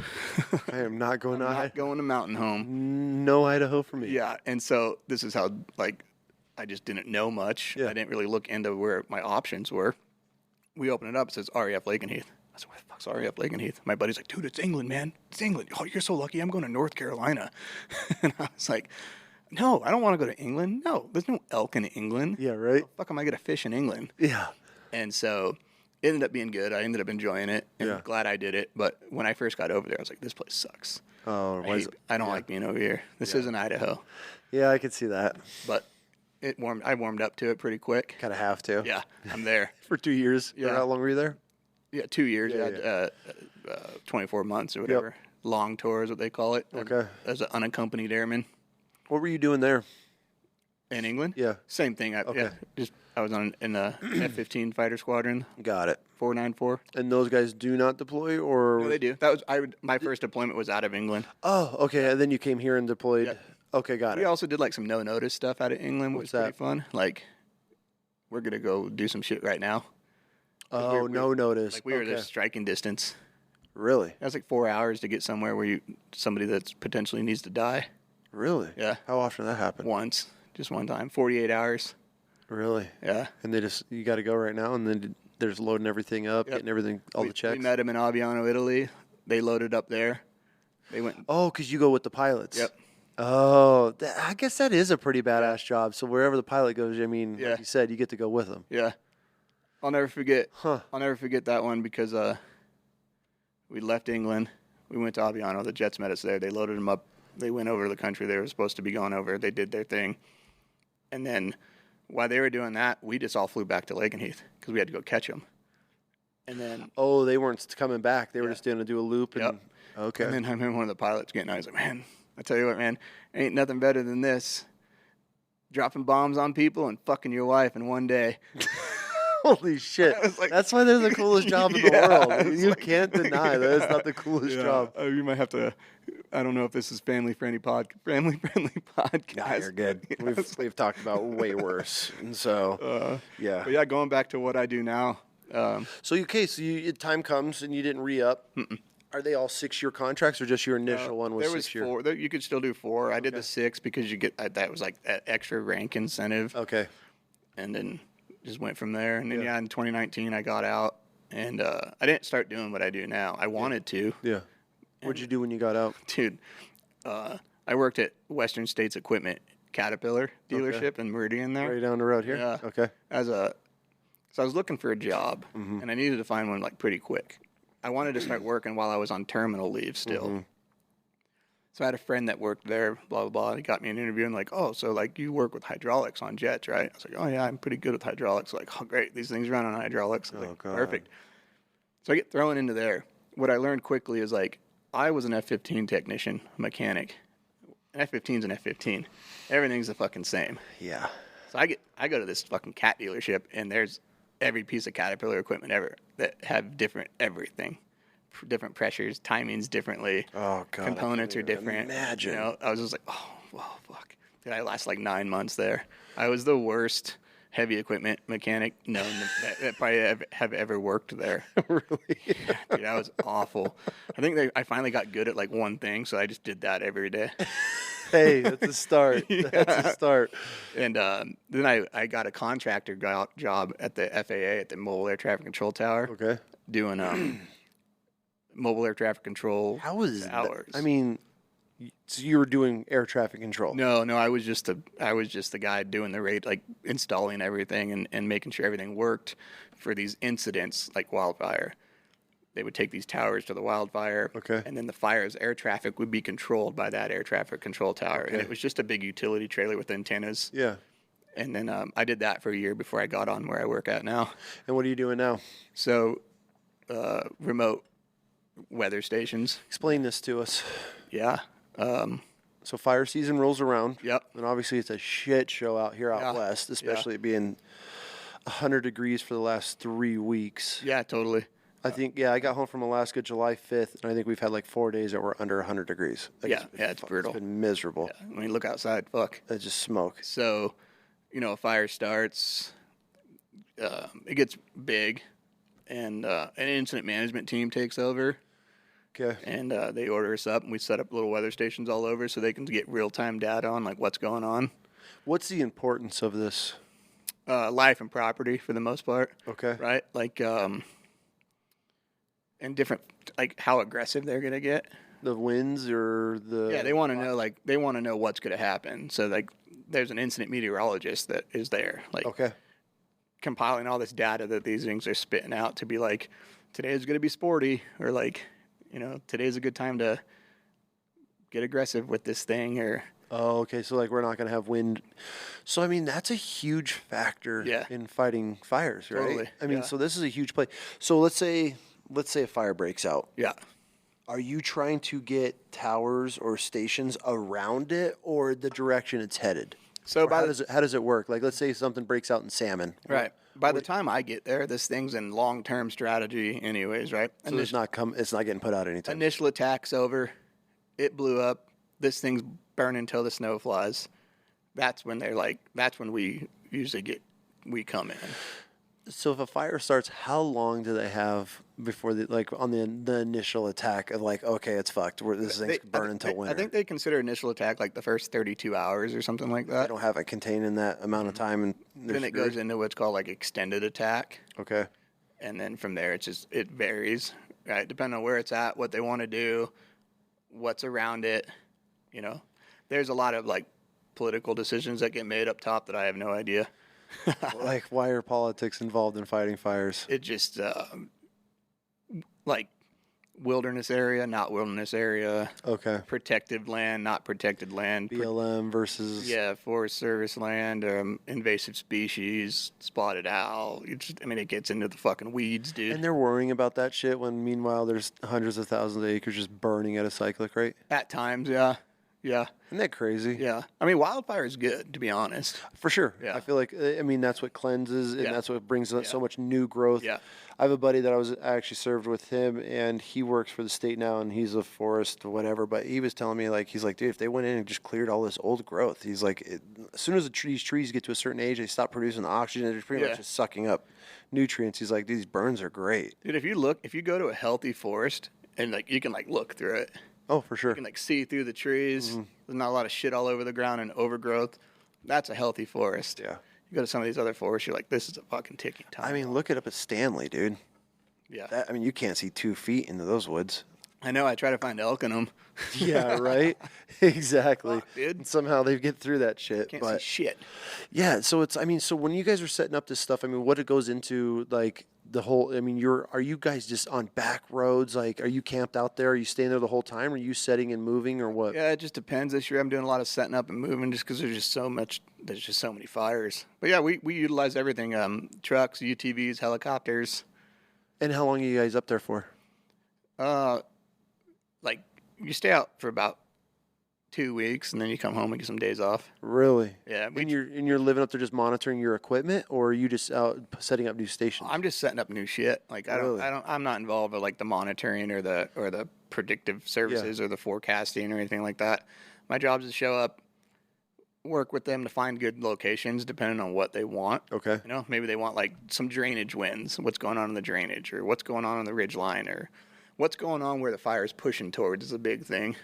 Interesting. What are the conditions over there? Because that's where it's headed. And everything goes off of what these towers are telling them. Yeah. I mean, not everything, but weather-wise, for sure, yeah. Yeah, that's what I mean by the everything is, they're able, is it, how quick does that update? Is it seconds? Every 15 minutes. Really? Yeah, every 15 minutes it transmits new data. And it just goes to a room full of guys that are way smarter than us that are reading this and trying to figure out the plan to get ahead of this fire. Oh yeah, that's exactly what it is. Yeah. Really? Yeah, and then but like I said, I'm moving around a lot to different fires to do the same thing over and over. How much where's all this equipment? Are you taking the equipment with you, or is it just like you show up, they have the equipment, and you're grabbing what you need, and then a lot of times I take it with me, and then on the initial one, and then I hit the next fire, and then they're gonna they send it. Boise sends it to me. Interesting. Yeah. And that's all you're doing, huh? Yeah. How many miles are you putting on? Oh, man. I take it like you can just hike your ass off. Yeah. I mean, I'm a pretty good hiker. But mostly, if I can get a UTV there, I'm fucking taking the UTV. Oh, 100%. Or the helicopter. Yeah, 100%. Anytime I can push the easy button, I'm doing it. For sure. I don't know why that would not be an option. Yeah, and we've done some hikes, but not. I mean, if it's more than a mile up a mountain, we're gonna take a helicopter. Oh, that's nice. I mean, that's a lot of. What gear? I mean, I'm picturing like this giant box with a big antenna tower. I can show you a picture. Yeah. My phone's over there. Oh, all right. I just want to grab it. I mean, is it pretty mobile, I take it? Yeah. Could you pack all this in or? Yeah. Really? So. You're talking like the little spoons that spin in the wind and all these little sensors and all that stuff? Yep. And you just run in, how long does it take for you to set something up once you're on the ground? Like 15, 20 minutes. Oh, no shit. Okay. That's not what I was picturing by any means. And that's just the fire right there, huh? Yeah. How many of these get burned up? Not a lot. Really? Maybe I don't think we've had one in like 2 years. Are you usually ahead or beside the fires? Like where's your position, or is it all over? It's all over. Just depending on what they're looking for. Like I said, I put them in the black. What do you mean the black? Like it's like where it's already burnt. Oh, how's that? You're just covered in shit all day, huh? It's just like snags and trees everywhere and stuff. Ugh. But a lot of times it's like ahead of the fire, around the fire. You know, fire's here. We're hanging out to all the peaks. High points. That's what you guys are looking for. So let's say there's a burn cutting through somewhere. You're just trying to get all the peaks ahead of it. Yep. And that's where the best wind or the best data comes from? Yeah, and then like a lot of times the drainage bottoms are a big thing. You get a lot of like terrain-influenced winds. So like up top, the winds might be coming out of the south. For sure. Down in the drainage, they might be just swirling. Mm-hmm. And there's no consistency to them. So they're going to want to know like what that wind's doing at all times because that's what's driving this thing. Oh, okay. Yeah. So you're playing the thermals on as much as you can? Right. Yeah, we're trying to get at like, they definitely want to know when the wind is going to shift. How do you predict it? Some I don't know, actually meteorology. Right. Yeah, like some meteorologist that's way smarter than I am figures that out. But I mean, as hunters, right? We know the wind shifts mid-morning to early afternoon. And then that evening, as soon as that sun drops, shifts again. So how much? Okay, so here's a question for you. Learning all this and being in the mountains all the time, how much do you get to scout? Oh, dude, I scout all the time. Yeah, like when I love going on fires outside Stanley. Okay. Because I hunt up there a lot. Yeah. So I'm always like, dude, one time I was on a fire and I like went to where I was going to camp and like pitched a tent. It was like September fire. You brought in all your shit with you? Just a tent, just to hold the spot. Uh-huh. So, yeah, I mean, it's a little bit of a cheat code. Oh, why not? Yeah, like we found some places. I bet you have some honey holes, huh? Fuck, I don't even know if those exist anymore, dude. I know. It's like, fuck, everywhere you go, there's somebody. How much has it changed I blame here? Onyx. Yeah, I mean, it's such an incredible tool. I love it. It's I don't even know how I would function without it. Yeah. How did we kill things before all this? I always wonder. Cross fence lines and didn't have social media to bust you when you were poaching. I don't know. Dude, I say this all the time. I don't know how anybody ever killed anything with a 30-06 and a 3x9 scope on it. You look at these old school trophies, like these old school pictures when like dudes weren't even smiling, they're holding like some 280-inch muley. It's like, how did that They got jeans and flannels on. Yeah. Right? Like cowboy boots, and dudes holding them 200-inch mule deer. I'm like, how? Yeah, how do we do it before Kuyu? I don't understand. Right? now these guys, look, my tent weighs too much. I can't pack it in. And it's like, dude, weight snobs. Oh, God. Yeah, I know a couple of those. I am the opposite of a weight snob. I will suffer.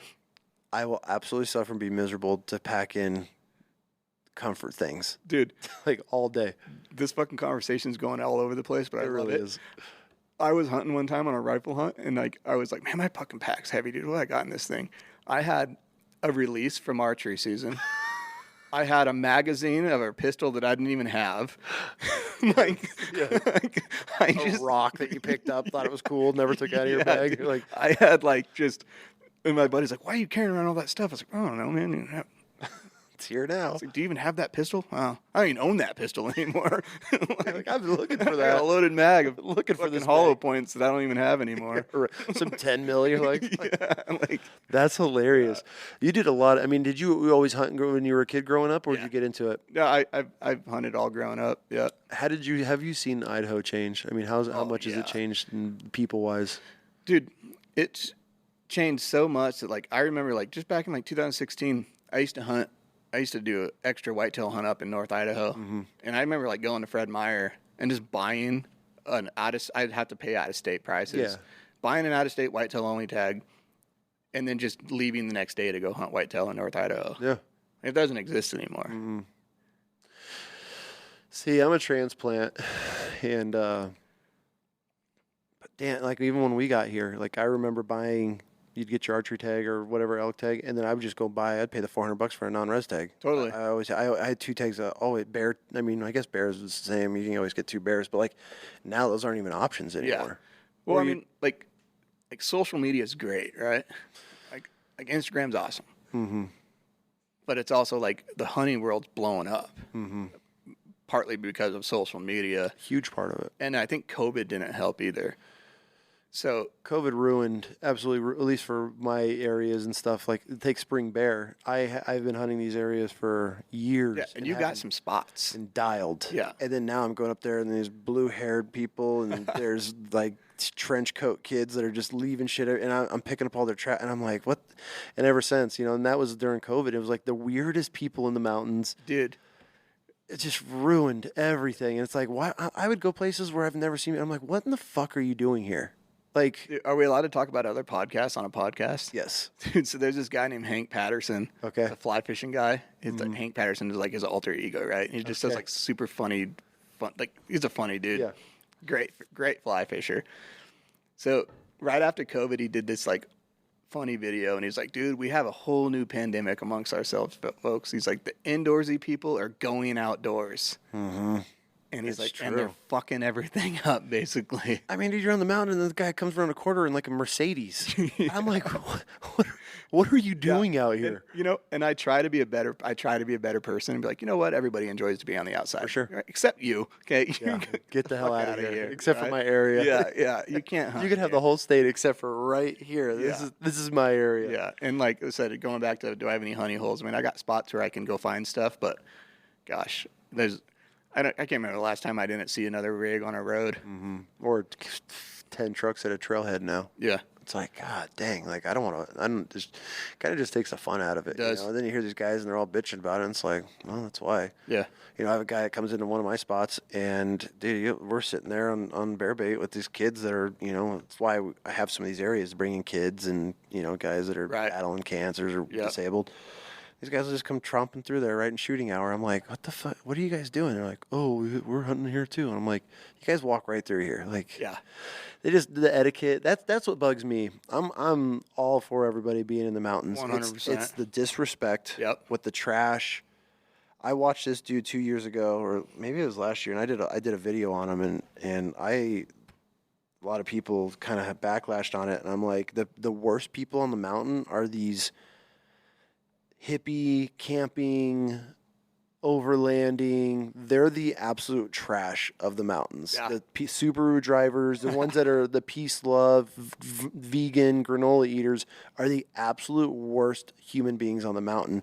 They leave so much trash. They shit everywhere. Don't bury anything. They mounds. I mean, I watched this guy and I looked him up because he had his name. I should have kept it because after I was like, oh God, I just knew he had this completely renovated van. This is during COVID. Right. And you could tell he was living out of it. And he had his social media name, and I looked it up. And he's just like, just blows up spots and all that shit. And he sat there for, I don't know, it was like 6 or 7 days. I passed him every single day. And then one day his van's gone. And on my way back out, I just wanted to roll in and see. And dude, I filled a giant, those big industrial black trash bags. Yeah. Filled one full of trash. And he just, the amount of trash that was there was disgusting. It was so disrespectful. I did everything I could to remember this dude's social. I was going to put him on blast. And I couldn't fucking remember it. But I did a story with like this. I'm like, these are the people, the ones that hate what we do as hunters, outdoorsmen. We're the ones ruining the mountains, right? We're the ones ruining the outdoors because we're out hunting animals. Meanwhile, you get some Subaru that just leaves all of their trash. It's like, dude, you didn't just shit in a spot. He shit all over the campground. Like, It wasn't even a campground. It was just like a pull-off. And there was toilet paper and turds everywhere. Beer cans. You could tell he was just chucking beer cans. And here's this influencer. Hazy IPAs. They were all IPAs, bro. Like, and I'm just like, this is the dude. And you go on the social and you're talking about he hates everything we're about, preaching, oh, peace and love in the mountains. But they leave so much shit. And that's not all of them. And it's like, it is you, because I'm the one that's breaking down tents that are left there. They're up for 3 weeks. And finally I get to the point where I'm like, fuck, I take it with me. Yeah. Tires and trash and all stapling their signs for their party. And then they leave all of their signs stapled. They leave their plastic paper plate on the tree that says Walker Camp or whatever. The arrows point. Dude, I have a thing with my kids. Even if it's fresh and we know and we're behind somebody, we tear every one of them off the tree. What's also like amazes me sometimes is, a lot of it's like, and I know a lot of people are like backpackers, right? But like the amount of wildfires that are started by the people that are like, yes, because they were like they didn't want to bury their shit paper, so they're gonna burn it instead, and it blows away. And then all of a sudden, South Lake Tahoe is on fire. That happened 2 years ago. Yep. That moose fire in Salmon a couple years ago, rafters. That was a big one, wasn't it? Yeah, helicopter crash, killed the pilots. Started by rafters. Which I don't have anything against the rafting community. No, but it's... I got buddies that are rafters. Oh, dude, rafting is one of the greatest things. You would think that those people would be like fire-wise, right? Like, hey, you got to start a campfire, put that motherfucker out. And it's so easy, and it spreads so fast. Well, that's why when these big fires happen from human-caused fires, that's why they get so big, is because where they're started. Right? You got to think about lightning, right? Lightning strikes like ridge lines. Lightning starts a lot of fires, and some of them do get big. But when a human starts a fire, it's like at the bottom of a drainage. So it burns up. Never considered that. Yeah. And that's just my take on it. Never considered that. Yeah. I mean, it makes sense. Yeah. I just blamed it all on lightning, especially this time of the year when we get those heat storms. Yeah, I mean, lightning starts a fuck ton of fires, don't get me wrong. But like human fires are the ones that usually go a little bit bigger because they're usually started somewhere where it's not ideal for a fire to start. Interesting. So never put those pieces together. Yeah, it's crazy, man, of like the different demographics that are in the mountains now. And like I was saying, I love everybody. Like, dude, this is why you come to these states, because we have more public land than like, this is why I don't live in Texas. I want to be able to grab my kids, go to the mountains, fish, shoot, hike, camp, whatever we want. I don't have to pay for it. I can, chop down a dead tree, or, obviously when fire season, we got to do things the smart way. I'm all for it. Yeah. But it's the disrespect that is what sends me 0 to 100. Yeah. Is because I have, I'm not even an Idahoan. I'm not a native Idahoan. Right. Like, I'm from upstate New York. I have so much pride in where you live, and that's how everybody should do it. Yeah. When I'm following you off the mountain and you throw something out of your window, we are going to have some serious words. Yeah, dude. Like, it's just like, preserve your public lands, right? And they're the first ones to bitch when things get shut down. It's just like when you go out here to Pleasant Valley or whatever. It's a mess. And these guys are all bitching about, they're going to shut it down. Dude, you drug a boat out here and blew it up with 20 pounds of tannerite. Now it's scattered hundreds of yards in each direction. No shit, they're going to shut this down. You're shooting at a washing machine. Like, you're shooting towers. Like, no shit, you're going to have this shut down. And that's where my problem is with it. Yeah. It's the off-road vehicle thing, like dirt bikes on closed trails. I think every trail should be open, but I get it. At the seasons, I 100% get it. The Jeepers now the Onyx has the Jeeping, the off-roading trail connector, like that opened up a whole nother nightmare. But it comes down to me, and hey, if you're into it, do it. Right? Like, if you're gonna do it, do it. It's the disrespect, right? Like our lands, and like that's what I have zero patience for, is people leaving shit anywhere. There's some places where I hunt, and like I use my dirt bike a lot. Right, if there's an open single track trail that's gonna get me 5 miles in, I'm taking it all day. But then there's a lot of trails that are closed, like you just said. So I walk my happy ass on that trail for 5 miles, and then I'm up on a ridge and I hear a fucking motorcycle coming down it. I'm like, you just get to ignore everything. You're just better than us, aren't you? Dude, one of my first experiences here in the backcountry, I was hunting with a couple of buddies of mine, and my buddy comes up from Utah, and he's got these mules. Crazy fucking mules, right? Like these things, like they trail each other out. Like they're phenomenal. It's all this dude does with them. I am not a cowboy. I don't spend time on horses, and so we're doing like 10, 12 miles a day, and I'm on this fucking mule, and my wife dies laughing every time I mention it because I felt like Jean-Claude Van Damme, like doing the splits, like it was so wide. Yeah. My hips are just on fire. And so, but we're back there and we're finding deer, and I'm having the time of my life. I end up shooting 2 bucks, like both of them over like 830 yards each, like 2 days in a row. It was awesome, right? But we're back there grinding it out. We're on horses and mules, and I mean, it's just vertical. I mean, we're climbing all day to get to these spots, and all of a sudden, we come across these dirt bikes. And I gotta have my buddy on to tell this story. I just don't want to air his shit out. But his mule, these dirt bikes parked there, and he looks back at me, and I don't know what's going on. Right. Like, this is my first like backcountry horse trip. This mule, all on its own, he says, turns toward this dirt bike, walks up to this dirt bike, literally kicks this dirt bike over and just stomps the fuck out of this dirt bike like it was some wolf or mountain lion. Like it was like a predator. Like this mule is like all 4 toes, like hooves together, like stomping this thing out, crushes his dirt bike. I'm dying laughing. Like I thought it was the greatest thing ever. And we keep going. Yeah. And we get down to the trailhead, and it did not help that we were camping like right at the base of this trailhead. And this guy comes down on his dirt bike, and oh my God, all hell broke loose. And he's just nut, mother, and if I could kill you, like he's going on. But there's this giant sign. I was gonna say, were you even allowed to have dirt bikes back then? No, it was all. Fuck him. It was yeah, exactly. We're like, dude, it's closed down. Like you're the asshole. Yeah. Not us, like, but it was one of those moments where I was like, okay, like, I get it. And at the same time, where we were like getting off, tying up, and we would try to sneak and put place, these dudes were just tearing everything up. And it's like, you're ruining it for everybody. Yeah. I mean, I'm all for utilizing all the tools, 100%. the dirt bikes, the e-bikes, the 4-wheelers, the everything, Use it. where they're allowed to be used. And if they're not, walk. What's the biggest problem you see now in the mountains? Problem? With people and then the numbers of people now? Like, nobody giving a fuck if, like, you're camped right there. Fuck, I'm camping right here.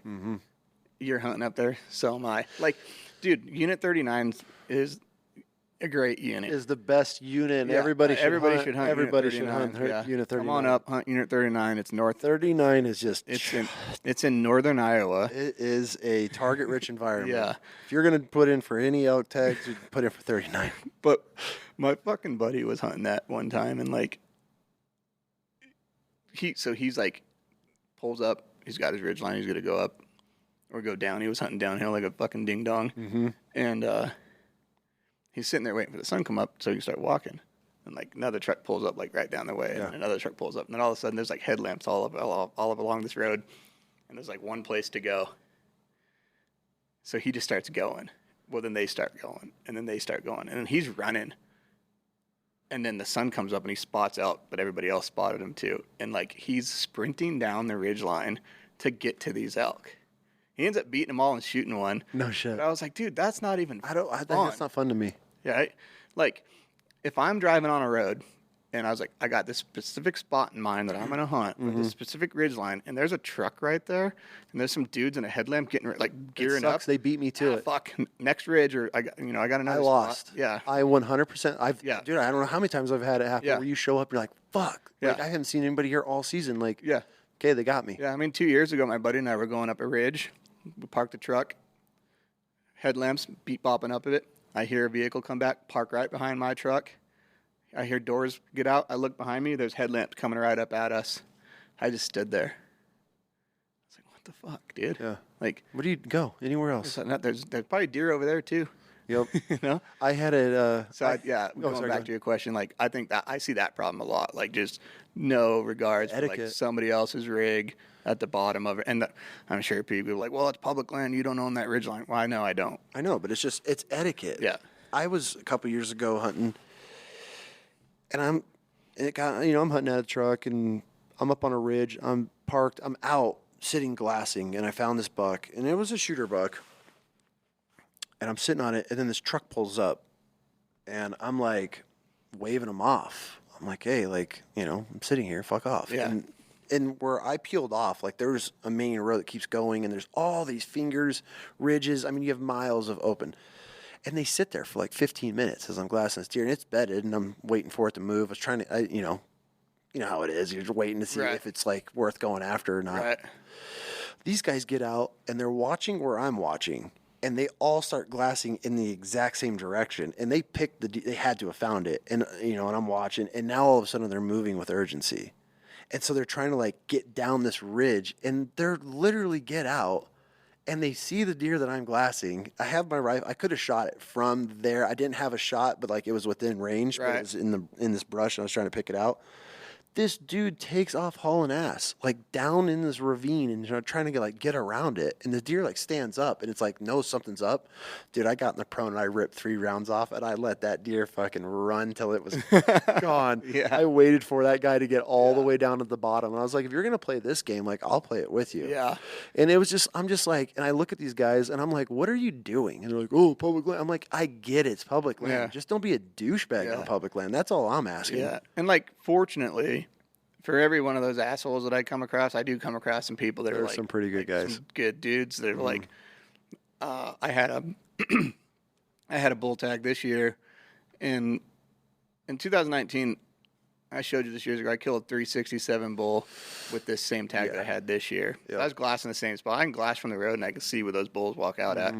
And I'm like in my spotting scope, and a truck comes along. I'm like, oh fuck. I don't want to be looking up there. I want to turn my spotting scope across the road. You know? Yeah, for sure. The guy cruises by, and it's some old timer and his grandson, and they're looking for deer. Yeah.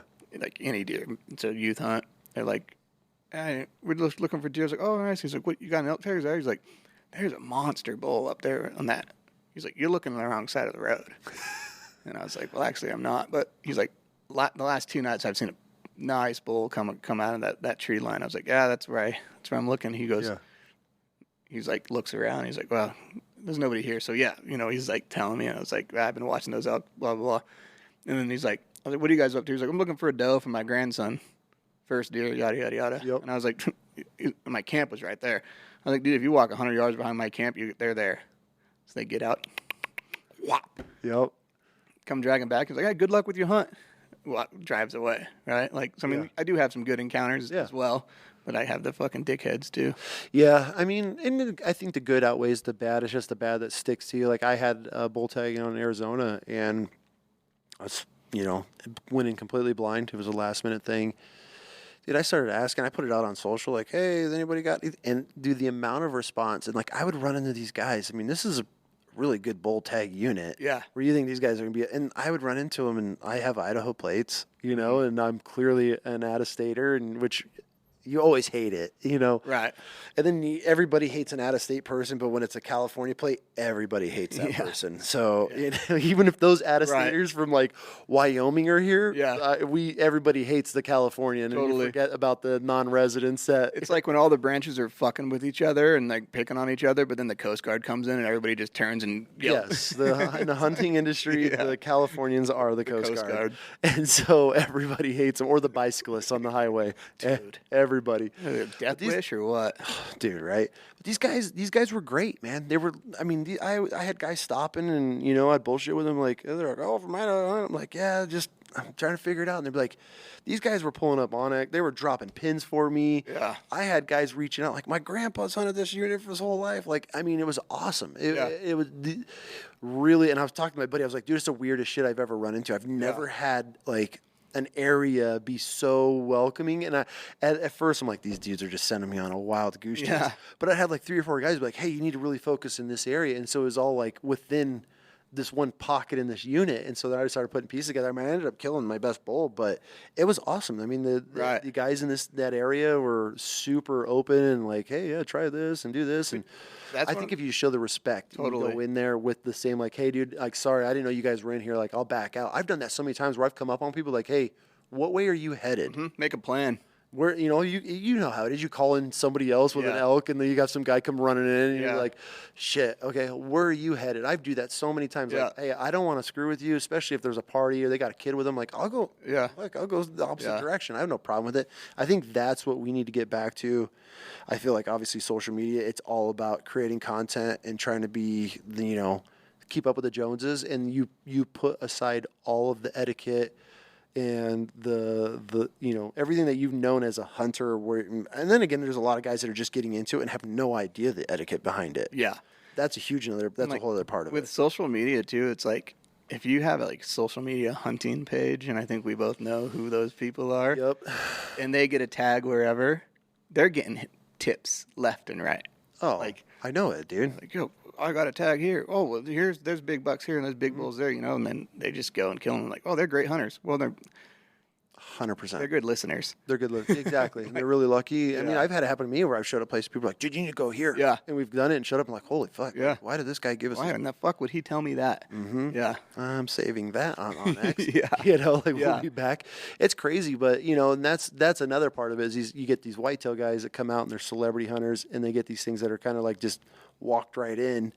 Here you go. And then they put it out everywhere and it's like, oh my God. Like I know a guy that he's always in trouble for something. Always in trouble. He's got a ginormous following. He'll just show up to places and like I had to call him one day. I was like, dude, stop fucking mentioning Idaho in every one of your posts. Yeah. What do you mean? I'm like, stop. Is he from Utah? No, different guy. This guy's from the Midwest. He's a whitetail guy, but he just comes out and then they start putting everything on the map and pinning and showing skylines. And I'm like, dude, this is why people hate this stuff.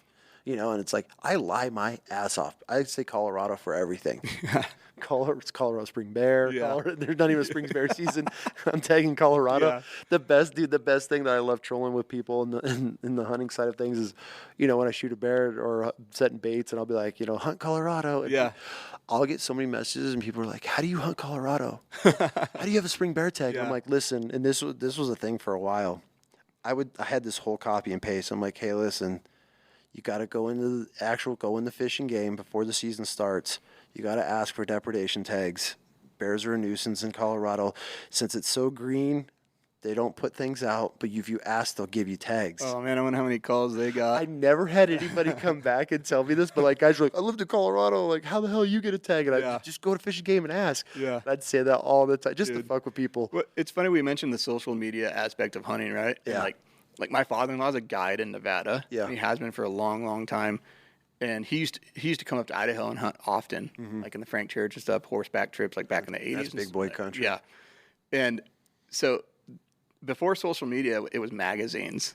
He still says it. He goes, that used to be a great unit until all these magazines came out. Tell hunting fool. Yeah. Exactly. What's the Eastman's? Eastman's ruined it. I've heard guys say put all these things in the magazines, and now everybody wants to come out west and go hunt. Because it got published, ruined, like, blew the whole area out. Somebody should show him Instagram because they're really fucking it up. He would probably just keel over and just not have a good day with that shit.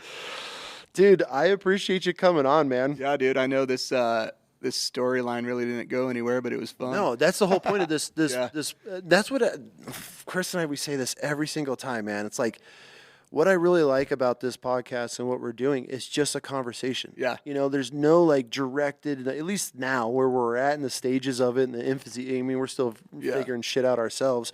But it's like, dude, I had no idea about what goes on in the air, that the Air Force is divided into two different categories, and what goes on for a crew chief for a fighter pilot, right? Or a fighter jet. And so that's what I really like about, and that's what I enjoy the most about sitting down with guys and just hearing, I want some more wildland firefighter stories. I don't know if you've ever had any close calls or anything, but like that's what I really enjoy about this is just hearing different people's point of views, stories, opinions, like their life, where they started from, where they came from, and just that's what I really get from this. And like the feedback that we get, it's like, dude, you're just having conversations and people are able to relate to that in some way, shape, or form. Like we have guys that I've had on here that were told, some pretty tore up vet stories.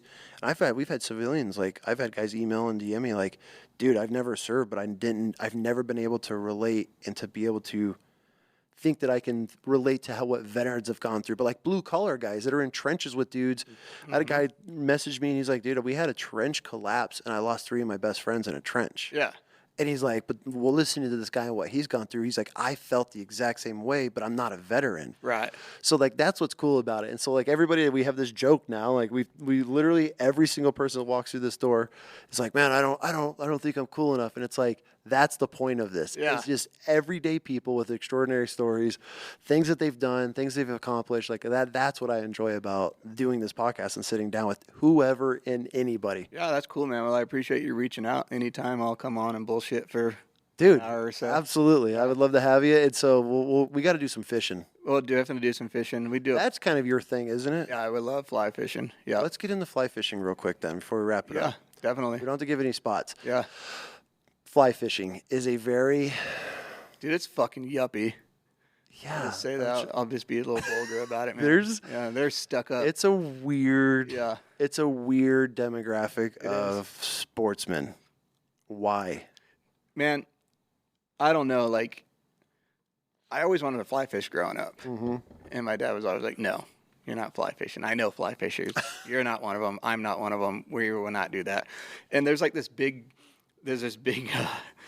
like battle between fly fishermen and bait fishermen. Yeah. That like the fly fishing world is so stuck up that like they don't have use any of the same terminology. So I've noticed this. So like if you're fishing with a spinning rod, right, and you got a bobber on there, you wait for that thing to go, and you set the hook. We use bobbers in fly fishing all the time. They call them strike indicators. Okay. Right? Yeah. Why? Yeah. And then we don't fish for bass. you know, because you fish subsurface with a fly rod, you know, and you have a little strike indicator on there, and it goes under the water, and you set the hook. It's a fucking bobber. It's 100% a bobber. And like, when I first got into it, like 5 years ago, I was like, I need some split shot so I can get some depth quicker.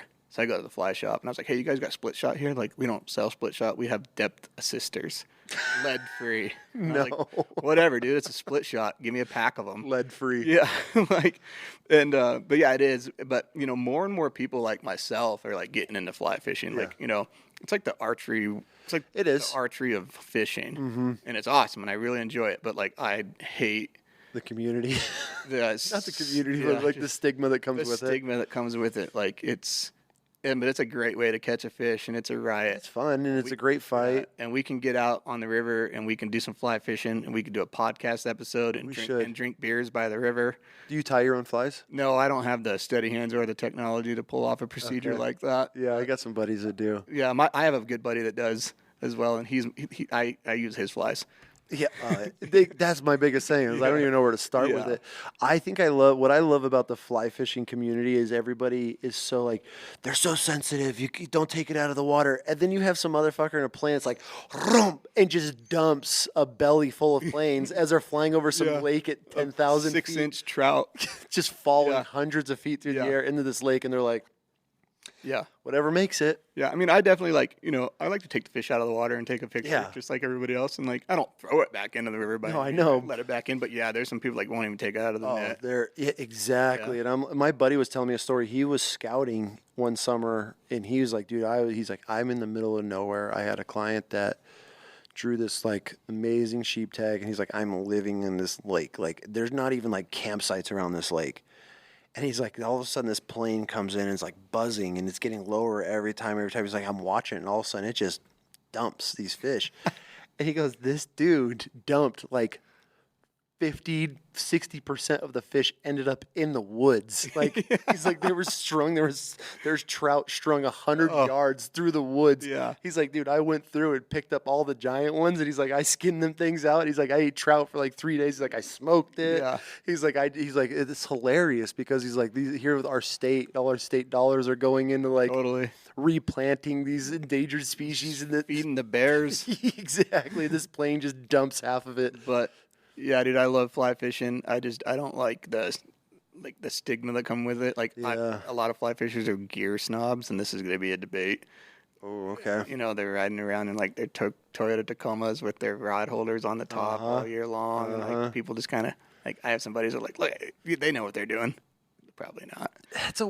That's a lifestyle though. It is. It's just like overlanding or anything. Like if you're a fly fishing guy, especially here out west, you have to let everybody. It's like CrossFit, dude. You have to tell everybody that you fly fish.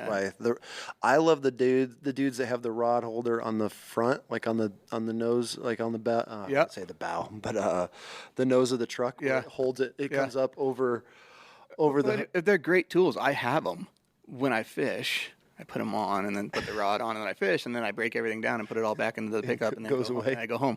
You know? Yeah, it's definitely like a CrossFit. Like, they just talk about it, which is fine. Right? It's their 100%. jam, whatever. It's a great sport, dude. I love it. I really enjoy it. I really got into fly fishing, but I kind of got into the cheating way. When I broke my teeth on fly fishing was up in Canada. Yeah.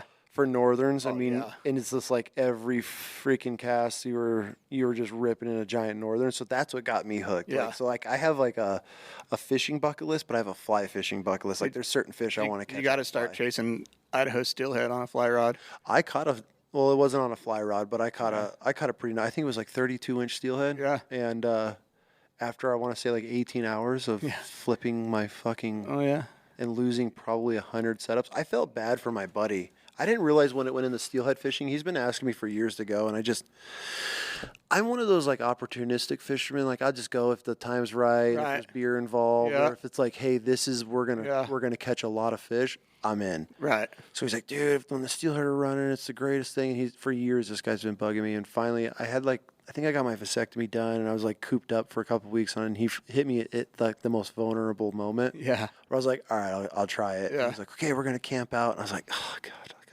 Camp for fish, like it's just not me. Like if that's your thing, cool, do it. Right. I shut up and I did it, and I brought a bunch of joints because I knew how the day was going to go. And dude, sure as shit, I sat there like every fucking cast for like the first hour. I snagged and broke my line. Like, and he's like, "Oh, there's a rock in this pocket. You got to get past the rock." And then once I learned, and then finally, dude, I caught one fish, and I was like, done. I'm not doing this anymore. Check. Dude, that's the shitty thing about learning how to fish in general, especially like fly fishing, is the amount of frustration there is and just like breaking your line. But again, like that's what makes Idaho like one of the coolest places. Like it's the only landlocked state. Yep. You get ocean, steelhead, and salmon. Yep. I mean, up at Chalice, my buddy, where his ranch is, where I was guiding up there. Yeah. Dude, you're crossing streams, and we're 1,600 miles from steelhead running up it. There's a salmon. There's a salmon blowing through like 6 inches of water, just blowing through there. And it's like, dude, what did that fish have to do and go through to get to that point? Yeah. That's what I find fascinating about these fish. Yeah, and like people don't even know what like steelhead are. Nope. You know, how big's a trout got to be before it's a steelhead? Like, what are you talking about? I posted the video of me catching that big steelhead, and the amount of hate that I got from the fishing community was, I didn't even know what they were accusing me of, because they're like, you don't eat those, they're going to die. And I'm like, I eat the shit out of them. That's what I'm saying. Like everybody caught a bunch that weekend. Yeah, I was like, I'll take them. It's not the best salmon. It's not some fucking king salmon out of the ocean. Yeah. I mean, the only ones you put back are the wild fish. Yeah. Right? Hatchery fish. And if they start to turn and they're red, like, I'm not going to keep that. This thing was beautiful. Yeah, eat it up. I don't know if you're fucking with me or not, but no, I kept them. Like, I will never, and I know this is kind of dragging on, but whatever. I will never get mad at somebody for doing something legal. Yep. Right? I can get mad all day long about every fork and horn in the forest getting blasted. Mm-hmm. It ain't their fault. Yeah. It's legal. Yep. Right? I can be like, well, I wouldn't do that. Mm-hmm. But that doesn't mean I can be like, I can't believe you're doing that. Yeah. Because it's legal. Like, I can't get mad at someone for doing legal shit. Yep. And do I think some of the regulations need to change? Yeah, sure. And that's all right. Like, that's what I think. But as long as shit's legal and people are doing it legally, and you're having fun with it, ain't my place to say you shouldn't do that. I couldn't believe the amount of like hate, and these guys were so angry over me catching a steelhead. And I'm like, what the? And I like literally, I sent it to my buddy. I'm like, dude, what do we do wrong in this video? Like, is there something illegal? Like, I put it, like, it went viral on my TikTok. And I'm like, am I going to get a call from? He's like, dude, these people are just assholes. Like, you know. And then to touch on the whole fork and horn thing, like, I was that guy for years. Like, fuck, why are we shooting fork and horns? This is why we don't have any big animals. The only problem that I have with people shooting fork and horns are like these influencers that are doing it for content. Oh yeah. And I tell everybody, especially because I get hit up a lot, and I do a lot of hunting clinics. I take a lot of father sons out. Yeah. Like, dude, we're doing doe hunts, and they're always like, "Where do we start?" And I'm like, you know where you start? You start by having fun. And if that's shooting a spike, if that's shooting a fork and horn, a doe, do it and learn and don't expect to do it every single year, because then you can't bitch about, you know, big deer populations and all that stuff. But like, first few years, go out and have the time of your life. But if you're some like muley freak that's shooting like just shooting shit to shoot it for content, that's what I have a problem with. I mean, like, whose first deer wasn't a fork and horn, you know? Mine was a unicorn. Yeah. Mine was literally had Yeah. one horn, and and I still have it at home in New York. And every time I go, I'm like, that was my first deer. You should remember that, and it should be the most fun learning experience that you've ever had. You know, Right. do that for several years. And if you're just one of these people who are like, hey, I just need meat in the freezer, and you can't get a doe tag, and that's the only tag you got, I don't care. Yeah. It's the people that are trying to like turn it into so. Well, it's not tag soup, or oh, it came down the last wire. Dude, if it came down, you didn't enjoy that. Yeah. It didn't bring you pleasure. You've already put out 6 videos of your shitty YouTube channel this year shooting dink animals. It's not for the meat. It's not for you because you really enjoyed it. Yeah. You shot a giant deer the year before. You mean to tell me this fork and horn brought you that much joy? Yeah. At least for me, it doesn't. Yeah.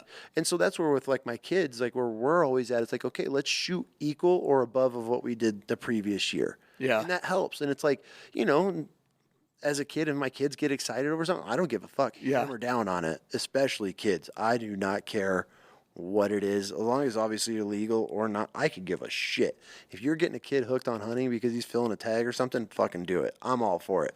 It's when it comes down to just doing stuff for content, that's what I have a Dude, problem. when I'm hunting an Idaho general season deer tag, I am the worst at passing up like 3 points. Oh, for sure. If this thing is like at its ears and tall, Burned. fucking you're done. And I would love to be like, oh, I shot that last year, and I'm gonna do it again this year. Yeah. And like general season elk tags, I'll admit, But you can get. illegal bull, you're done.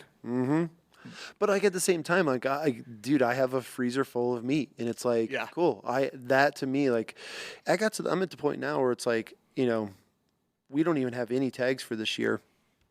I mean, I'll get a cow tag, but it's like I'll go up there with my kids and we'll have the most fun just shooting a cow. Oh, yeah. And enjoying. Those hunts are great because there's like low stress, right? You're not Very low it's like, stress. I just got to find a cow elk. Yeah, that's it. And then if you know where you're looking, the stress for us is like, fuck, do we got to drag this thing? Yeah. How far Can off I get the the road? truck to it? That's the number one question. Can we get the truck to? We'll find more. Yeah. We'll find more. And that's how it should be. It's just having fun with it. And that's where the stage that I'm at in my hunting life is like, I have some buddies and they're just like, dude, you don't have anything this year. I'm like, dude, I'll get some whitetail tags, some doe tags up where where we met, and I'll go out with my kids and we'll sit there and we'll skin that thing and we'll talk and Totally. and have the time of our life. Like that's like it should be about that. Not once I realized like fuck the hunting industry and all these companies and everything behind it, they don't care. And I was out there for years trying to produce and stay relevant. Yeah. I got to do this and I got to chase. It's got to be big. It's got to be true. I have more fun with my kids now chasing does than ever because there's no pressure. We can screw up. Oh, well, you make it happen, then you get all the time in the world. I mean, it can be over as quick as you want. You could drag it on. I'm teaching them things. Like my youngest now, she's like, every little thing is a learning lesson. Right. It's not like, shut the fuck up, we got a great tag. Yeah. Like, stay behind me, shoot, shot, you just follow. Like how we grew up with our dad. Like, you're just following. And so, I want to change that with my kids, and I want them to learn everything along the way. So when it comes time and they draw a good tag, they have all the knowledge. We've gone through screwing up and not having a gun ready. It wasn't loaded. It wasn't zeroed. The turret turned on us. Like, I want all of those scenarios to happen now while we're having fun shooting does and then putting meat in the freezer. And then when that time comes, the pressure, they've already felt it. And then that way, okay, cool. We've gotten to this point. Let's have fun now. Right. That's where I'm at. Totally. I agree. I like it. Yeah. So, well, cool, dude. Yeah, Appreciate you coming on. Thanks for the conversation. Yeah, dude. Learned a lot about the Air Force. Yeah. So it was pretty fascinating. We got to get some pilots on. Do you know any pilots that are here? Yeah. Send them. Yeah. I want to hear their version. Yeah. I want to talk to them about what it's like to have a crew chief. Yeah. I got putting all their trust in a crew chief. Yeah, especially one like me. Yeah, exactly. I like to ride the lightning. Dude, that's what I'm saying. I'm all about it. Well, thanks, man. I appreciate it.